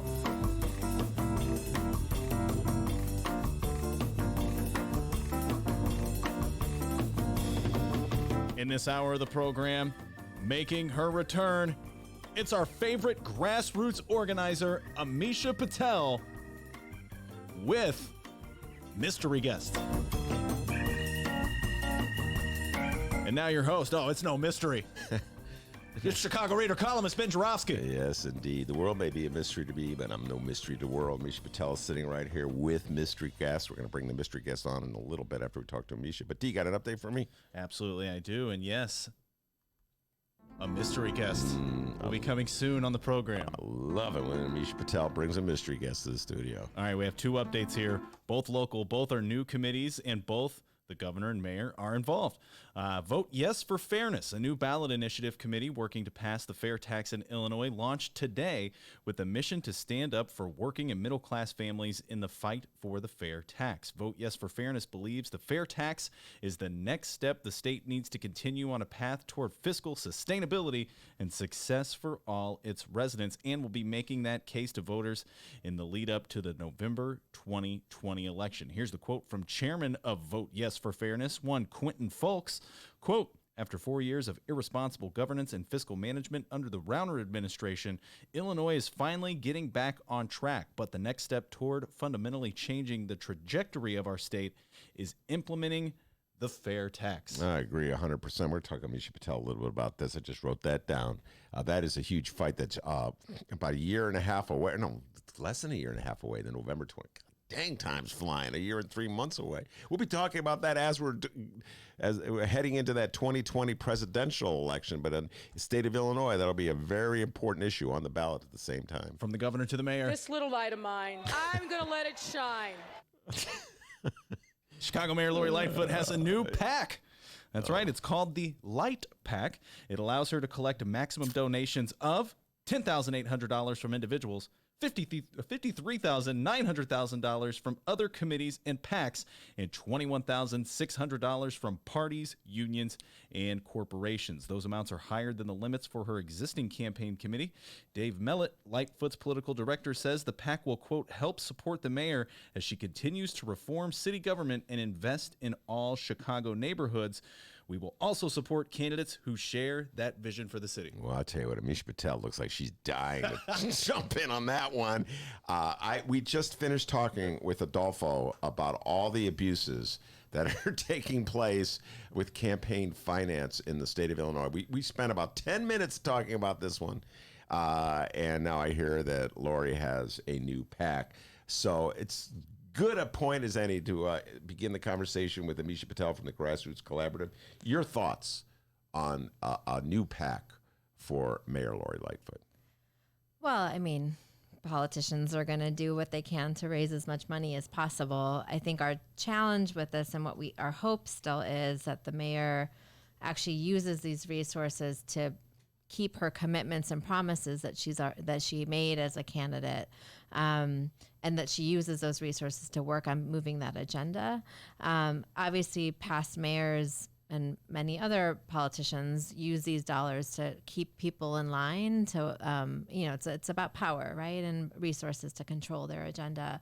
And I think if these resources get used to actually move a people's agenda, that's great. But the question always is who donates, why are they donating, and what are they expecting in return? Mm-hmm. And you have to keep a close eye. And there's so many abuses by politicians. We were talking about it with Adolfo, where politicians get in trouble, like Danny Solis, the alderman of the 25th Ward, and then they turn to their campaign finances to pay the lawyers. That's what we were talking about. There's so many abuses in the law. I just think there has to be some kind of fundamental rewrite of the law. But until that happens, Amisha, almost every politician that comes in here says, Ben, I'm at a disadvantage if I play it fair. So I just have to take advantage of the system as much as I can, and that just compounds the inequities and the unfairness in the system that really isn't working. Well, and I think, for our mayor who campaigned on being a reformer, on being, saying no to corruption, hey, let's make some commitments on who you'll take money from and who you won't take money from. And I think there could be really setting the stage of a different way of doing it, because you are in office now, and setting the tone for the kind of politics you believe in. I don't think we're going to see that from Mayor Lightfoot. But I think that's actually what's needed, right? And absolutely, there's huge reforms on money and politics necessary, because right now, you got money, then you got a chance of being in office. And if you don't have money, then it's really difficult. If you're a woman of color to get into office, it's really difficult. So there's much larger changes that need to happen, for sure, to actually make this a democracy. And one of those larger changes is a fair tax. I presume you're all for the fair tax initiative that Dennis just is talking about. We've been all for the fair tax for over a decade, and we've been organizing across the state in different waves of time to try to win this. And for people who may not know, what this is that Illinois, by constitution, requires a flat income tax, state income tax. And this constitutional amendment change will be on our ballot in November 2020, which just allows us to say that it may have it changes one word in the Constitution to make it a mandate that it has to be a flat income tax. So what this means is that we actually finally we're modernizing our tax code. We're finally becoming in line with at least 35, I think, states across the country who have a state graduated income tax, meaning wealthier people pay a higher income tax rate than lower income people, just like we do at the federal level, theoretically, right? Take away all those loopholes and it's a different story. But so this should raise at least $3 billion in revenue. This will actually make sure that wealthier people pay their fair share in the state. It's really critically necessary to start to make sure that we can have the resources we need to be able to actually pay for the services, public services like education, healthcare, human services that our state desperately needs. All right, now this is just the outset of what will be a long struggle, and there will be a lot of money kicked in from the other side to fight it. Any kind of tax hike will be presented, even though it's going to be on the wealthiest people, as though it is a middle-class tax. You're going to hear that so much. And they're going to get people, they're going to try to get people in the state of Illinois to vote against their economic interests, Amisha. That is what is going to be going down in the next several months. That is always the battle, right? And that is our job as organizers, to make sure that we get the message out about what this actually is and what it means, and why people need to vote yes on this measure. It is it's going to be the first question that pops up because it's a constitutional amendment change. So we're glad for that, because I think we'll have less people skipping it. But that's our job, is to get on the doors, have conversations, help people really, folks believe in this and support it, and have to make the connection, especially in an anti-tax climate where, there's that rhetoric is out there of how we actually, this revenue is necessary to move our state forward. Yeah, and again, it's difficult, making it even more difficult. You need 60% of the vote, not just a simple majority. So this will be a big battle. Speaking of anti-tax, this is something I always like to point out. The anti-tax rhetoric of my good friends in the Republican Party only goes so far. So, for instance, they're always opposed to, say, a pension for a retired city employee. Oh, it's outrageous that they have these pensions and they're bankrupting the state. But then when they take a look at a handout, like a TIF handout, for instance, to a company that is building Lincoln Yards, when they talk about that, somehow or other, they don't get as outraged by that. You never hear them denounce that, which leads me to the next point on an update. What is the update on the lawsuit that your organization filed to prevent the Lincoln Yards deal from happening? So we're still, the next date in front of the judge is September 11th, and that's where we'll learn more about how the judge is going to proceed. So we're, I think that's, but again, to remind folks, the city has filed a motion to dismiss. They're trying to throw out our lawsuit. Our lawsuit, again, is on the grounds of racial discrimination, a violation of Illinois Civil Rights Act by the fact of TIF money that it's meant for low-income neighborhoods and blighted communities being used in the wealthiest, whitest parts of our city. Also, violation of TIF statute, saying that this development would totally move forward without TIF money. That's our belief. And total violation of TIF statute that says this very vague but-for clause. But the intention of that clause is to say you have to show and prove that development would not happen without this TIF, but for this TIF money. that property values have been skyrocketing in that area. Again, it's one of the hottest parcels of land in the country. It is ridiculous that it now has a TIF district. So our lawsuit is to say, throw out that TIF district. It is in violation. So we'll learn more in September when we're in front of this judge, and we'll hear more about what the city's presenting in terms of its case. But we expect to have some dates set that day of how we're moving forward on the lawsuit. And the city right now is the city of Lori Lightfoot. It's not the city of Rahm Emanuel. It is the city of Lori Lightfoot that is fighting us on this TIF lawsuit. Well, that would fall under the category, I suppose, of ironic. Because Lori was opposed to this TIF designation. I remember she sat in that chair and told me she was opposed to it. This is, I think, the worry of many of us, of the fact that candidate Lightfoot said different things than what Mayor Lightfoot is doing. So it is very concerning.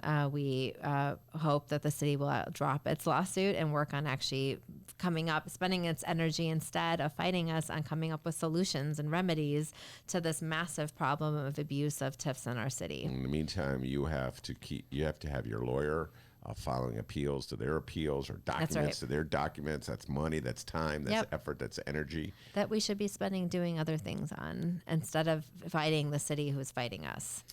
Welcome to the city of Chicago, everybody. If you're new to the city of Chicago, this has been going on for as long as I lived here, and I've lived here a long time. A couple more things in the item that I want to talk about. By the way, you had a point you wanted to make about Jeffrey Epstein. Adolfo was leaving before, and you said something to him while he was walking out. And I should have brought this up as soon as we brought you on. But you had a very important distinction you wanted to make. That's a leftover from our Jeffrey Epstein conversation. Go ahead. Yeah, thanks, Ben. So Adolfo said something to the effect of that Epstein had sex with underage girls. And, what the rephrasing of that is that Epstein raped girls. That is actually what sex with underage girls means, rape. And it does not equal the same thing to say, well, that's what I meant is rape. Like, we actually need to call this what it is. Every time anyone refers to rape as sex with girls, it completely erases the assault, the abuse, the manipulation of power that is at play with that horrific act. So I think it's critical that we, intent or not, there is an impact of referring to, and we do this over and over with folks. I won't name the names, but there's lots of people in the news who clearly have been accused of sexual assault and rape, and they get referred to having they had sex with girls. And I think it's really important. Words matter because there's meaning to those words, and it's really important to name the violation that is actually at play with folks like Epstein and others who are completely manipulating and abusing their power and their privilege and assaulting young women. All right, that was a good point. That just wanted to give you the opportunity to make it. And I'm remembering this story. I remember when Roman Polanski, this is of the director, in the 1970s, was accused of rape, and I think the girl was 13 at the time, and he's now on the lam. He's been out of this country, ran away, as opposed to going to prison. So this is not something that just emerged with the Epstein case. This is an issue that's been around for a long time. What is really disturbing about the Epstein case, well, there's so many things disturbing about the Epstein case, is the amount of power and prestige he was able to buy through his wealth. The scientists, I mean, I could go on and on about this, like really well-regarded scientists who would go to his house for dinner parties and just listen to him babble on about his scientific theories, Amisha, I guess in the hopes that in the end he was going to write a check to their institutes. The politicians, Clinton flew on his plane, Trump partying with him. The amount of power and prestige that he was able to purchase, people looking the other way, and then they're so hard on, everyday crime in the cities of Chicago. It's the hypocrisy is really tough to stomach. Absolutely. I mean, I think we are seeing in this moment in time that this is just becoming more visible. This manipulation and gross manipulation of power and abuse of power has been going on, to your point, for centuries. And I think there's a different level of attention that's starting to come out around things that have been too often considered of like, that's just how boys will be, whatever the dismissiveness is around sexual assault and sexual violence in particular. But it's the sheer number of people involved and who knew and who, again, it's like, where is the accountability for all of those people? Certainly this question of accountability for him. Was horrifying to learn of what happened and the fact that there will be no conversation, there will be no accountability, no justice that so many people have been deserve to see with Epstein. No, I don't think the conversation has ended with his death. That is for certain. But whether there will be accountability, that is a whole other issue. And that issue is alive, even if he hadn't committed suicide, actually. Anyway, Misha Patel is my guest. We're going to take a break, and we're going to bring on the mystery guest when we return. It's the butter cow, which has 9 hearts to represent the 9 essential nutrients in milk. That's right. It's made entirely out of butter, and it's a state fair tradition since at least 1922. Attention Chicago innovators and creators, 2019 Chicago Ideas Week is coming soon. October 12th through the 17th, this annual Ideas Festival is back, and it's the largest, most affordable Ideas Festival of its kind. They bring in hundreds of thought leaders from around the globe and some local to share ideas and spark action all across Chicago. To get a better idea of what to expect, here's a bit of audio from last year's Chicago Ideas Week with special guest and Chicago comedian Hannibal Buress. The real reason I came home is just because I was traveling a lot anyway. I wasn't in New York that much, and I don't have a full-time job in New York. I work a lot, but I'm not in New York, so it was just like I don't need to be here anymore. And also I just wanted to work on different stuff here in Chicago. So I have this center that I'm working on the west side, Melvina Masterminds. It's going to be arts and then a tech program and after-school programming for kids in the North Austin area. So just wanted to be back. There we go. October 12th through the 17th, it's 2019 Chicago Ideas Week. Tickets go on sale to members on August 22nd and to general public September 10th. Once again, if you're an innovator or creator in the city of Chicago or even outside the city, you must join us for Chicago Ideas Week, October 12th through the 17th. For tickets and event information, head to chicagoideas.com. That's chicagoideas.com, and we hope to see you October 12th through the 17th.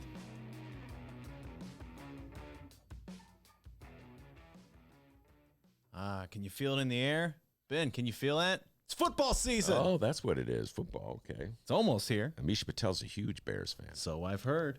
Now, this means that the best sports reporters in Chicago at the Chicago Sun-Times want to offer you, yes, you, our listeners, an exclusive deal on unlimited digital access to all, that's ALL, all of the stories that you love. Do not miss a game this season. Get all the big plays, scores, and stories from the Chicago Sun-Times. For a limited time only, you can test out our digital access for only $1. Seriously, $1. There's no reason to not give this a shot, all right? Stay up to date on breaking stories, get the deep dives and investigations from Sun-Times reporters, cheer for the big games with the best sports team in the city, and go deep inside City Hall with best-in-class political reporting. $1, I say, $1 for your first month. I looked online, I checked. You can't do better than that. So take advantage of this exclusive deal now at suntimes.com/Ben. Speaking of Ben, welcome back to the Ben Joravsky Show, live from the Chicago Sun-Times. Yes, indeed, we're live. Misha Patel is my guest, Grassroots Collaborative, and she has a mystery desk. Before we bring the mystery guest on, you got an update for me, D? Absolutely. We got 2 updates here. We'll do some national news here. Surprise, surprise, Donald Trump has once again moved away from supporting stricter background check legislation for guns, telling reporters at the White House that the U.S. already has strong laws on the books. Cue the ukulele. Do the quote from Trump. Trump says, "We have very, very strong background checks right now. A lot of the people who put me where I am are strong supporters of the Second Amendment. Well said. Yeah. Well said. What he got? Well, he got the right amendment, so I'll give him credit for that. You know, at least he didn't say it was the Fifth Amendment. But no, Donald Trump is a big fraud in this issue. Whenever there's a mass shooting, he says he blurt out that he may think about some kind of background check, and then he always backs off. This is Donald Trump. This is the way he behaves, and folks, you're not going to get any significant gun control out of Donald Trump. And we have one more update. Ben, just let me say something real quick. I, myself, am very, very proud of you as of late. We've been doing a good job of not obsessing over the 2020 presidential election. Boy, we had a lot of episodes where we just covered that through the whole show. Yes. We've been a little more local focused. Way to go, us. But we do have a 2020 presidential candidate update. 2020 updates. Kirsten Gillibrand, 2020 presidential candidate. Kirsten Gillibrand has faced consistent scrutiny over her role in calling for the resignation of former U.S. Senator Al Franken. Remember him? He was accused of sexual misconduct, but Gillibrand says she has no regrets in a new interview with the New York Times podcast, The Daily, which revisits the 2017 controversy surrounding Al Franken and renewed debate over whether he was treated unfairly. Gillibrand standing her ground, Ben. Good for Gillibrand. I don't think he was treated unfairly, and I was never huge. Oh, it's going to be trouble with my liberal friends. Well, they're going to be mad. I was never a huge fan of Al Franken for a lot of different reasons. I didn't like him as a comedian that much. I know that has nothing to do with anything. And I actually read his book. Somebody gave me his book. Oh, wow. I know. He wrote a book, which is kind of right before he stepped down. So, you know, I think the Democratic Party had to stand up. The Democratic Party has to make a stand. If they're not going to stand up to sexual harassment, what are they going to stand for? It's like Elizabeth Warren said. That said, I always do point out that it's a discussion that has happened. Probably pointed this out to you, Amisha Patel. It's a discussion that's only happening on one side of the aisle. The whole issue of sexual harassment is not a discussion that the Republicans are really entertaining in any real way. In fact, when I was on vacation, I saw a gentleman with a T-shirt, I've already alluded to this, that said, Trump 2020. This guy was wearing this T-shirt out in public, Amisha. Trump 2020, let's grab him by the peas again. The dude was wearing this out front, just walking around wearing this. So it's clear that this is a conversation that only happens on one side of the aisle. And it's really hard to get any kind of meaningful anything done if the conversation, be it gun control, be it on regulating the environment to protect us from climate change, be it on sexual harassment, the list goes on and on and on. If it's only a conversation that one party is having. Immigration reform, it's only a conversation that one party is having. It's really hard to come up with any meaningful change. Absolutely. I mean, I think trying to make any of this stuff partisan when it's actually about oppression and abuse of power is using the political moment to to not have to look at how oppression works in our society and how it affects people. So, and I think in particular, and we just mentioned this during the break, and none of us have had a chance to really look at it yet, but there came out a report around looking at the culture in Springfield around sexual harassment. And this is something it's been not talked about for so long. I've experienced harassment from a legislator when I was in my 20s at a legislative meeting. I mean, I think it didn't feel like there was room to talk about it because there wasn't room to talk about it. And that's Democrats in power. So I think that the idea that you don't need to have this conversation or can deflect on it is, again, people not wanting to look at all of the ways this stuff is at play because it reflects society where no party is different, no organization is immune from it. And unless we take a really good look at that and understand where that comes from, nothing's going to shift. All right, very good. Amisha Patel, I think it's the time. Our mystery guest has been very patient, waiting through all this conversation. So I forgot how we do this mystery guest. We let Amisha Patel. What, have you been on vacation or something all week? You can't remember what we do? I can't remember how we do mystery guest. Who is your mystery guest, Amisha? I love that music, by the way. That's all it is, really. Who's your mystery guest, Amisha? Thank you. I'm really excited to bring this incredible fighter for justice on the show today with me. She's a leader with an organization called One North Side, which works on the north side of Chicago, organizing around multiple issues. She's been a fighter for mental health justice and for economic and racial justice, and her name is Sam Wickham, and I'm really excited to be here with Sam today. Welcome to the show, Sam. Thank you, Ben. Thank you, Amisha. Wow. Hi, everybody. I am here with Ben, and that's a great thing. I read your column in the Reader all the time, and I'm very appreciative of you bringing TIF to the fore and explaining it so that ordinary people like me can understand and make me want to fight for it. I work with One North Side. I've worked with them for 5 years now. We organize people in communities from Lakeview to Rogers Park, or Lincoln Park to Rogers Park, excuse me. And we organize around mental health justice, economic justice, housing, violence prevention, youth education. We do a lot of things out of that office, and we get a lot of change done. We strive to get people to come in and share what they see as problems, and then find solutions for those problems and work towards those solutions. One of the things that we've won as a mental health justice team is we've won getting more police trained on how to intervene in mental health crisis situations. That's called crisis intervention training, CIT training. So we got that so that more police officers were being trained in that every year. And we have won $43 million extra in the state budget for Medicaid reimbursement rates for mental health providers out in the community. Now, the first time I saw you, it was just reflecting on this when at a break. It was a mayoral forum on the west side of Chicago, and Amisha's group was sponsoring it. I wrote a column about it, and you gave a very powerful speech. And as soon as you walked in the studio, I go, oh, I saw that speech. Why don't you tell the listeners a little bit about what you said that day, if you can recall? Okay. Hopefully I can recall, because it was the truth, and it was my personal story. I am going to be 56 years old at the end of this week, and I have lived with a mental illness since I was 10. Depression and suicidal ideation has been with me ever since I can remember. And I didn't get help for it for 43 years because I believed the old saw that said, pull yourself up by your own bootstraps. You can beat this, you just have to work harder. To go get mental health intervention is a bad thing. It's a weakness. It's simply a weakness, just work harder. And that wasn't true for me.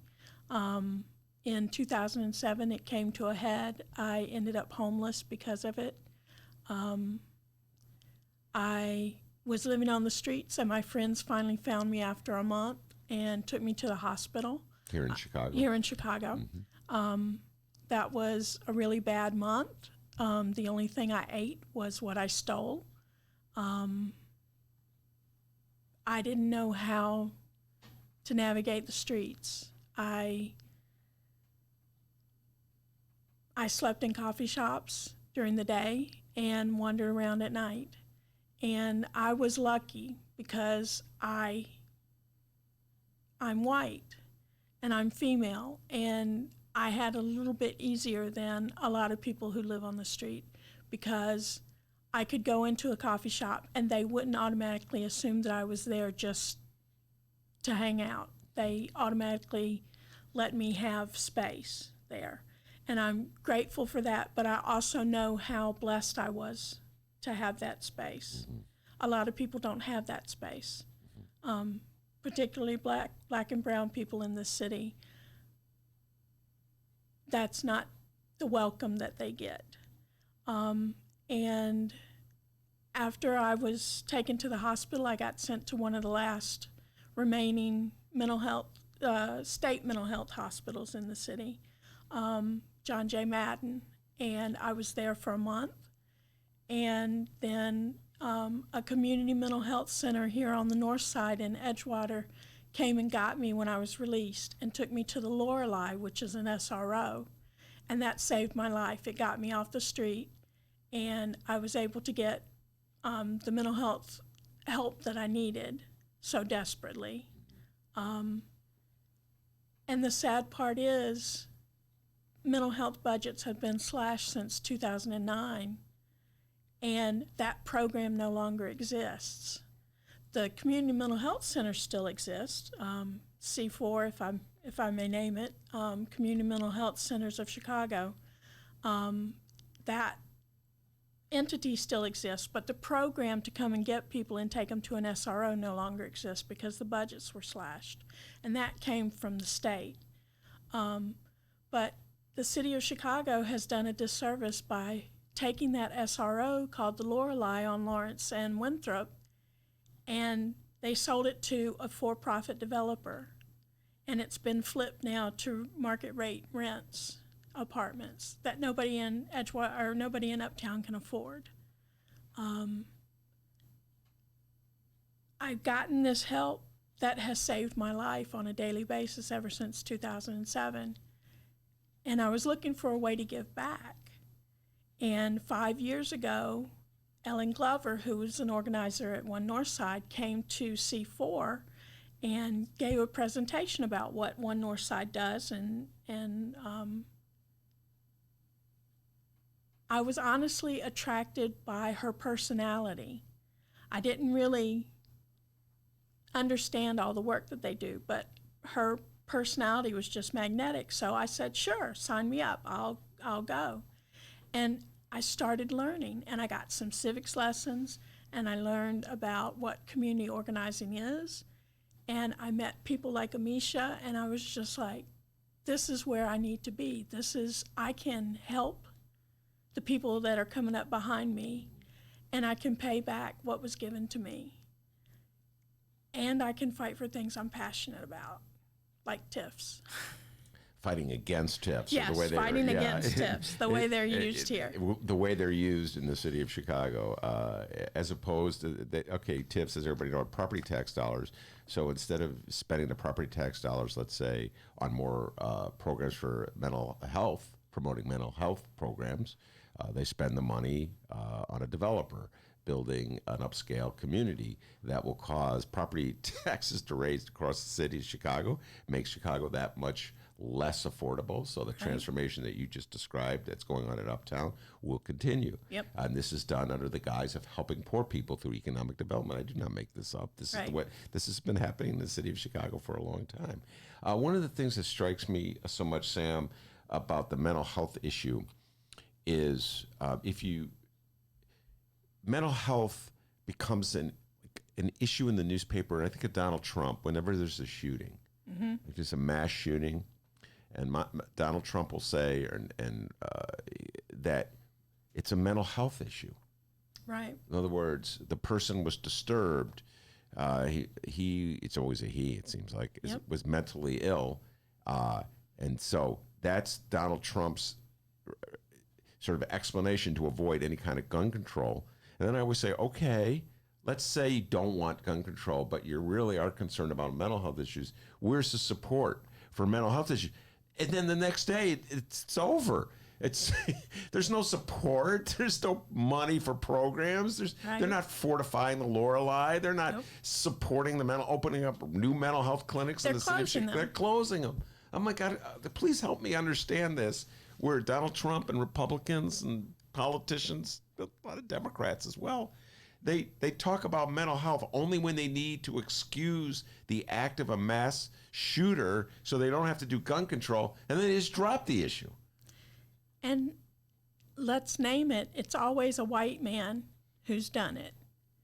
And when it's not a white man, if it's Muslim, or a black man or a brown man, it's not mental health. They don't get excused by that. They say it was religion, was terrorism. They name it as terrorism when it's somebody other than a white man. Mm-hmm. When a white man does it, oh, he was sick. I've been mentally ill since I was 10 years old. The first time I tried to commit suicide, I was 10 years old. I wanted out. I've never taken a gun. I've never went and got a gun and tried to kill anybody else. That's not what my disease tells me to do. People who have other mental illnesses may hear voices and may hear different things, but they're not out there shooting up people either. I believe these people do suffer from an illness. It's called privilege, and it's called anger, and we need to talk about that. And fear. They're scared. Mm-hmm. Should they be scared? I don't know. If they act towards people the way that they've shown that they're going to act by shooting people, then yeah, they need to be scared. But they always say, oh, he was mentally ill. He was disturbed. Yes, it's not normal to take a gun or several guns and all this ammunition and shoot up a bunch of people. That's not normal. But that's not an excuse. The reason why they did it is there's now a culture that accepts that kind of hatred and that kind of meanness and that kind of, I don't even know, what do you call it, that's coming down from the top? It's coming from Trump, it's coming from the Republican Party, it's coming from all these people who support the Republican Party and Trump, that it's okay to take out people you don't agree with, or people you're scared of, or people you think are possibly one day going to do something to you. That's just not, that's not cool. That is Sam Wickham from One North Side, community activist. Amisha Patel is also in the studio. We're going to take a break and come right back. Stick around. Today's Ben Joravsky Show was brought to you in part by Chicago Architecture Center. See the city from a whole new angle on a Chicago Architecture Center tour. With more than 85 tours to choose from, there are endless stories to discover. Book your tour at architecture.org/tours. Now, if you'll excuse me, I'm on a tour. Oh my, what magnificent architecture! Get a special discount for Illinois residents from July 15th to August 15th. All Illinois residents get 50% off select walking tours. Visit architecture.org/IL-resident. America does not want to witness a food fight. They want to know how we're going to put food on their table. Yes.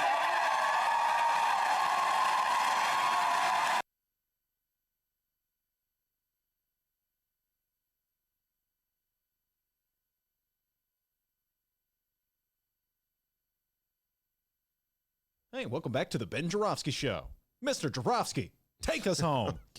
Yeah, it's the final moments of the first show back from vacation. I somehow or other survived my vacation and more or less cogent. Miles has returned. We haven't really had a chance to bring him on. I guess we'll bring him back. Miles has finished with his baseball playing in Europe and has come back for his senior year in college. Enough fun. Time to join us again. Yeah, get to work. Leah is somewhere studying. And folks remember Leah, that was our last editor. Well, she was our middle editor. Miles was our first editor, then Leah, when Miles went off to Europe. And now Leah's back being a scholar, a young scholar. Although she sent me, I don't know if she sent you. Yeah, about Andrew Yang. Andrew Yang, you know, sent us a text. She's gotten the bug. Well, she kind of had it before. Leah, you're awesome. We miss you. Yeah. Miles, welcome back. Welcome back, Cotter. All right, Amisha Patel and Sam Wickham in the studio. We've been talking about the issue of mental health and the cuts and the impact they've had on people like Sam. She told a personal story here. Amisha, what do you expect from the city? We're about to head the budget cycle. The budget season is upon us. Lori Lightfoot will be giving a speech next week where she will lay out sort of the problems that she's facing. She's already sort of suggested what she's going to say in the speech. She's going to blame it all on Rahm. By the way, Lori, just feel free to blame him because he spent 6 years blaming Daley. What goes around comes around. So what would you like to see in that budget along the lines of mental health? Well, so at the mayoral forum that Sam spoke at, one of the things that Lori Lightfoot committed to as candidate was putting at least $25 million back into public mental health clinics. We haven't seen Mayor Lightfoot yet come around to continuing that commitment, but that's the one thing we're going to be looking for in this budget and it's very important that it's public mental health clinics, because who has access to public mental health clinics is really different than even when it's a nonprofit provider. And so that is really a critical piece, is that it is a public, like city-run mental health clinic. So we are looking for that. I think we're thinking Grassroots Collaborative and our set of organizations who put that forum on called Reimagine Chicago. We are kind of thinking about the budget in three ways. We want to see an invest, divest, and revenue pieces to this budget. So in terms of investment, absolutely investing in public mental health clinics, investing in affordable housing, basically making sure that we are targeting resources into the neighborhoods and communities who have needed these resources for far too long, who Lightfoot has committed to supporting and is very connected to the neighborhoods. We want to see her meet her promise and commitment around investments in those neighborhoods. In terms of divestment, we want to look at where we're overspending our dollars and that are actually not making our communities safer. So in particular, policing and surveillance. So how do we really take a look at where expenditures are going in the city budget and make sure that that where we need to divest from places to move back into restorative justice, move back into, again, addressing root causes, like needing to provide the social services and resources and jobs and all of that communities need is really critical. And the third piece is progressive revenue. So, again, yes, Mayor Daley for all the years, Mayor Emanuel for all the years, kept putting forward taxes, fees, and fines on working people in the city of Chicago. Rahm, first thing he did as mayor is he let off corporations off the hook by getting rid of the corporate head tax. Corporations who are making a huge amount of money. Sam reminds me that 2/3 of corporations in Illinois don't pay any corporate income taxes at all. And here we had a mechanism to make sure that corporations were paying somewhat of their share, and that was removed. So we're looking for progressive revenue solutions as well in this budget. So, and making sure that ideas, I think our big concern is that, candidate Lightfoot came out in support of the Coalition for the Homeless's plan to say that $1 million homes should get taxed, and that sale of those homes, that tax money should go towards ending homelessness. And we're definitely hearing what she's planning to announce next week is actually at least some, if not all of those dollars actually going to meet the budget hole. It is a real issue if that's what's going to happen. This is a solution brought forth by homeless people in the city, and that is not money to be taken to be just filled in with a budget gap. We have other solutions that we need to move forward first before doing that, and we should not do that at all. So in terms of taking that money and putting into the budget. So those are what we're looking for when we're thinking about this first budget that Lightfoot moves. Is it's got to be a departure from what her predecessors have done before, and we have real pathways to do that. We were supposed to meet with Lightfoot on Monday, that she canceled that meeting, so it's unfortunate. We hope to still be able to have a real conversation with her about the key pieces of this budget that we need to see move forward in this next year. So what would you like to see, Sam, in this budget? I would like to see Mayor Lightfoot be a real progressive. She campaigned as a progressive. We need progressive revenue. The money is there. Our city has so much money. There are people literally rolling in money in this city. Mm-hmm. And there are people who have nothing. And I would like to see the mayor make corporations pay their taxes, make the wealthy pay their taxes. These people and corporations, and I'm sorry, corporations are not people. I don't care what the federal law says. Corporations are not people. Or the federal courts, anyway. Yeah, the federal courts. The corporations are getting handouts from the city. They're getting stuff like free land, free utilities. They're not having to pay taxes. They're getting a really sweet deal here. And we need to stop that. We need to say, you corporations are making millions and billions of dollars on us. You need to give back to the communities that support you, that give you all these profits. And the wealthy are making their money because the working people are creating capital and creating products that are being sold. And that's how profits work. I mean, I'm not an economist, but I kind of understand the situation. The working people shouldn't be left out to dry, and neither should the middle class. The middle class has fought hard for what they've got, and they're being squeezed out. It's not fair that someone like me, I make like $20,000 a year. I work part-time, and I shouldn't have to pay the same amount, the same percentage of taxes as somebody who's making a couple $1 million a year. And they have loopholes where they don't have to pay that full amount. And there's no loopholes for me. I pay taxes just like everybody else. And there are people all across the city. I'm not unusual. There are people all across the city who are doing the same thing, and it's breaking our backs. If she comes and brings regressive taxes on us, that's just it's gonna be worse than things as usual. It's going to exacerbate a situation that's already pretty bad. Yes. Now, Amisha, you were here in 2011, Rahm's first budget. That's where they closed the 6 mental health clinics. At the same time, the state endorsed a huge tax break. I don't know if you remember this, for the Chicago Mercantile Exchange. Happened at the same time. They were proposing to close libraries, etc. The city council rolled over in that budget. 50-0 was the final score. I think they put back a little money for libraries because there was a revolt on the north side of Chicago. And Rahm suddenly realized that Northsiders use libraries too. He was stunned. They didn't just go to the bookstore the way he does. So, all right, Rahm's gone.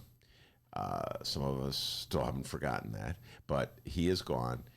So what's your sense of how the city council will behave with a Mayor Lightfoot budget? Do you think there'll be a little more resistance from the city council, a little more pushback with Lori Lightfoot's first budget than there was under Mayor Rahm? I think if there isn't a serious departure from business as usual with like Emmanuel's budgets, I think you will see some no votes. I don't think there's a very strong belief of like a first budget, which is what I remember in 2011. Because I remember Scott Wagasback voted. It was a unanimous vote in support of Rahm's vote, right? And I remember his speech that day because I was in council, and it was all the concerns he had, but he was going to give the mayor a chance. And so, and Scott and other aldermen came out years later to apologize for that and said that was a bad vote.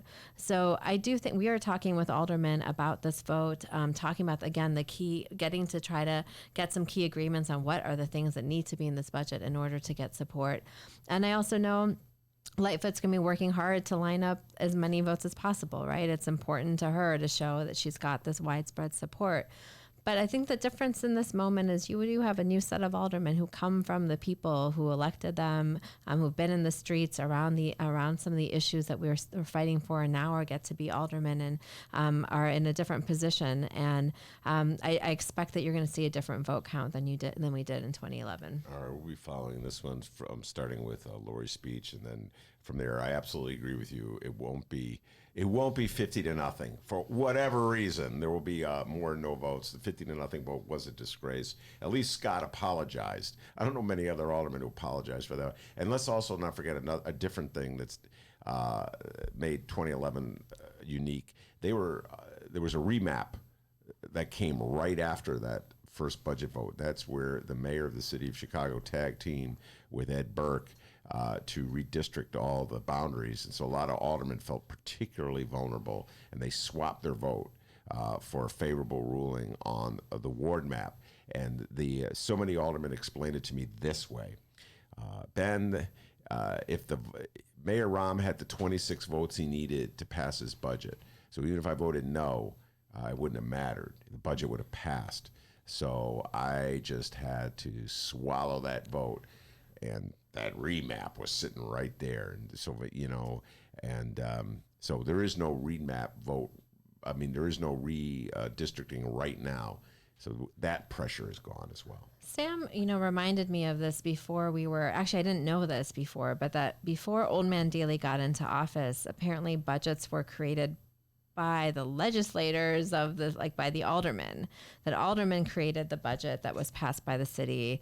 Daley consolidated power to took that power of creating the budgets and reversing the approval process. And I just think this moment of what we need to see in the next 4 years is our city council people legislating and actively legislating, pushing, demanding for the things that that our communities need, move away from just only service delivery. It's a setup is really that is a setup of the aldermen in so many ways.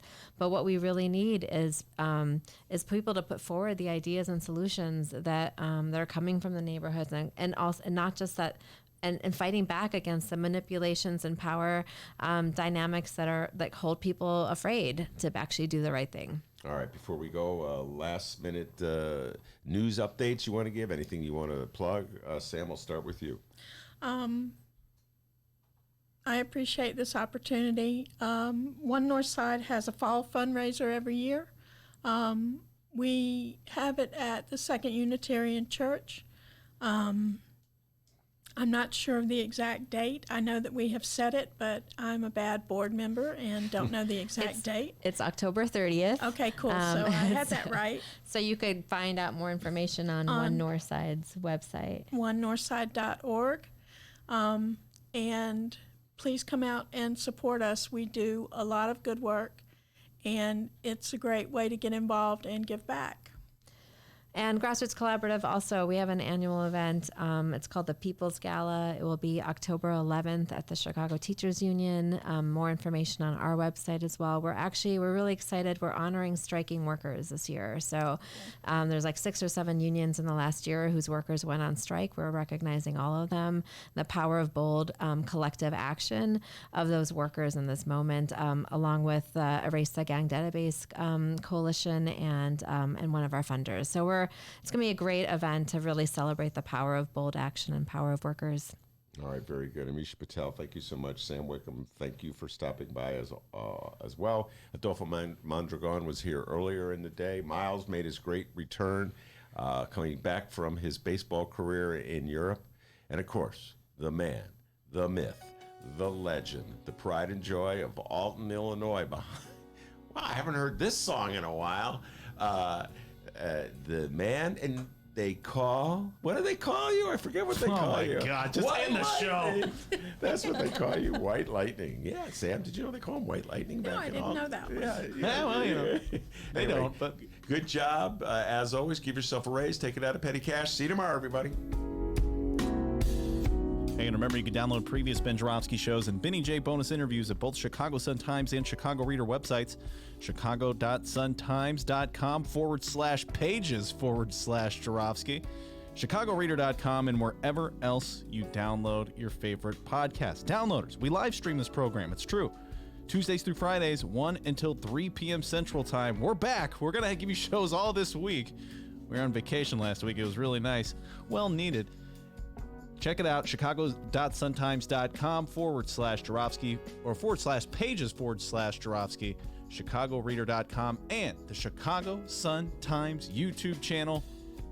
Find us on social media at Benny J Show, BENNY, the letter J Show, and the Ben Joravsky Show on Instagram, JORAV as in Victory, SKY.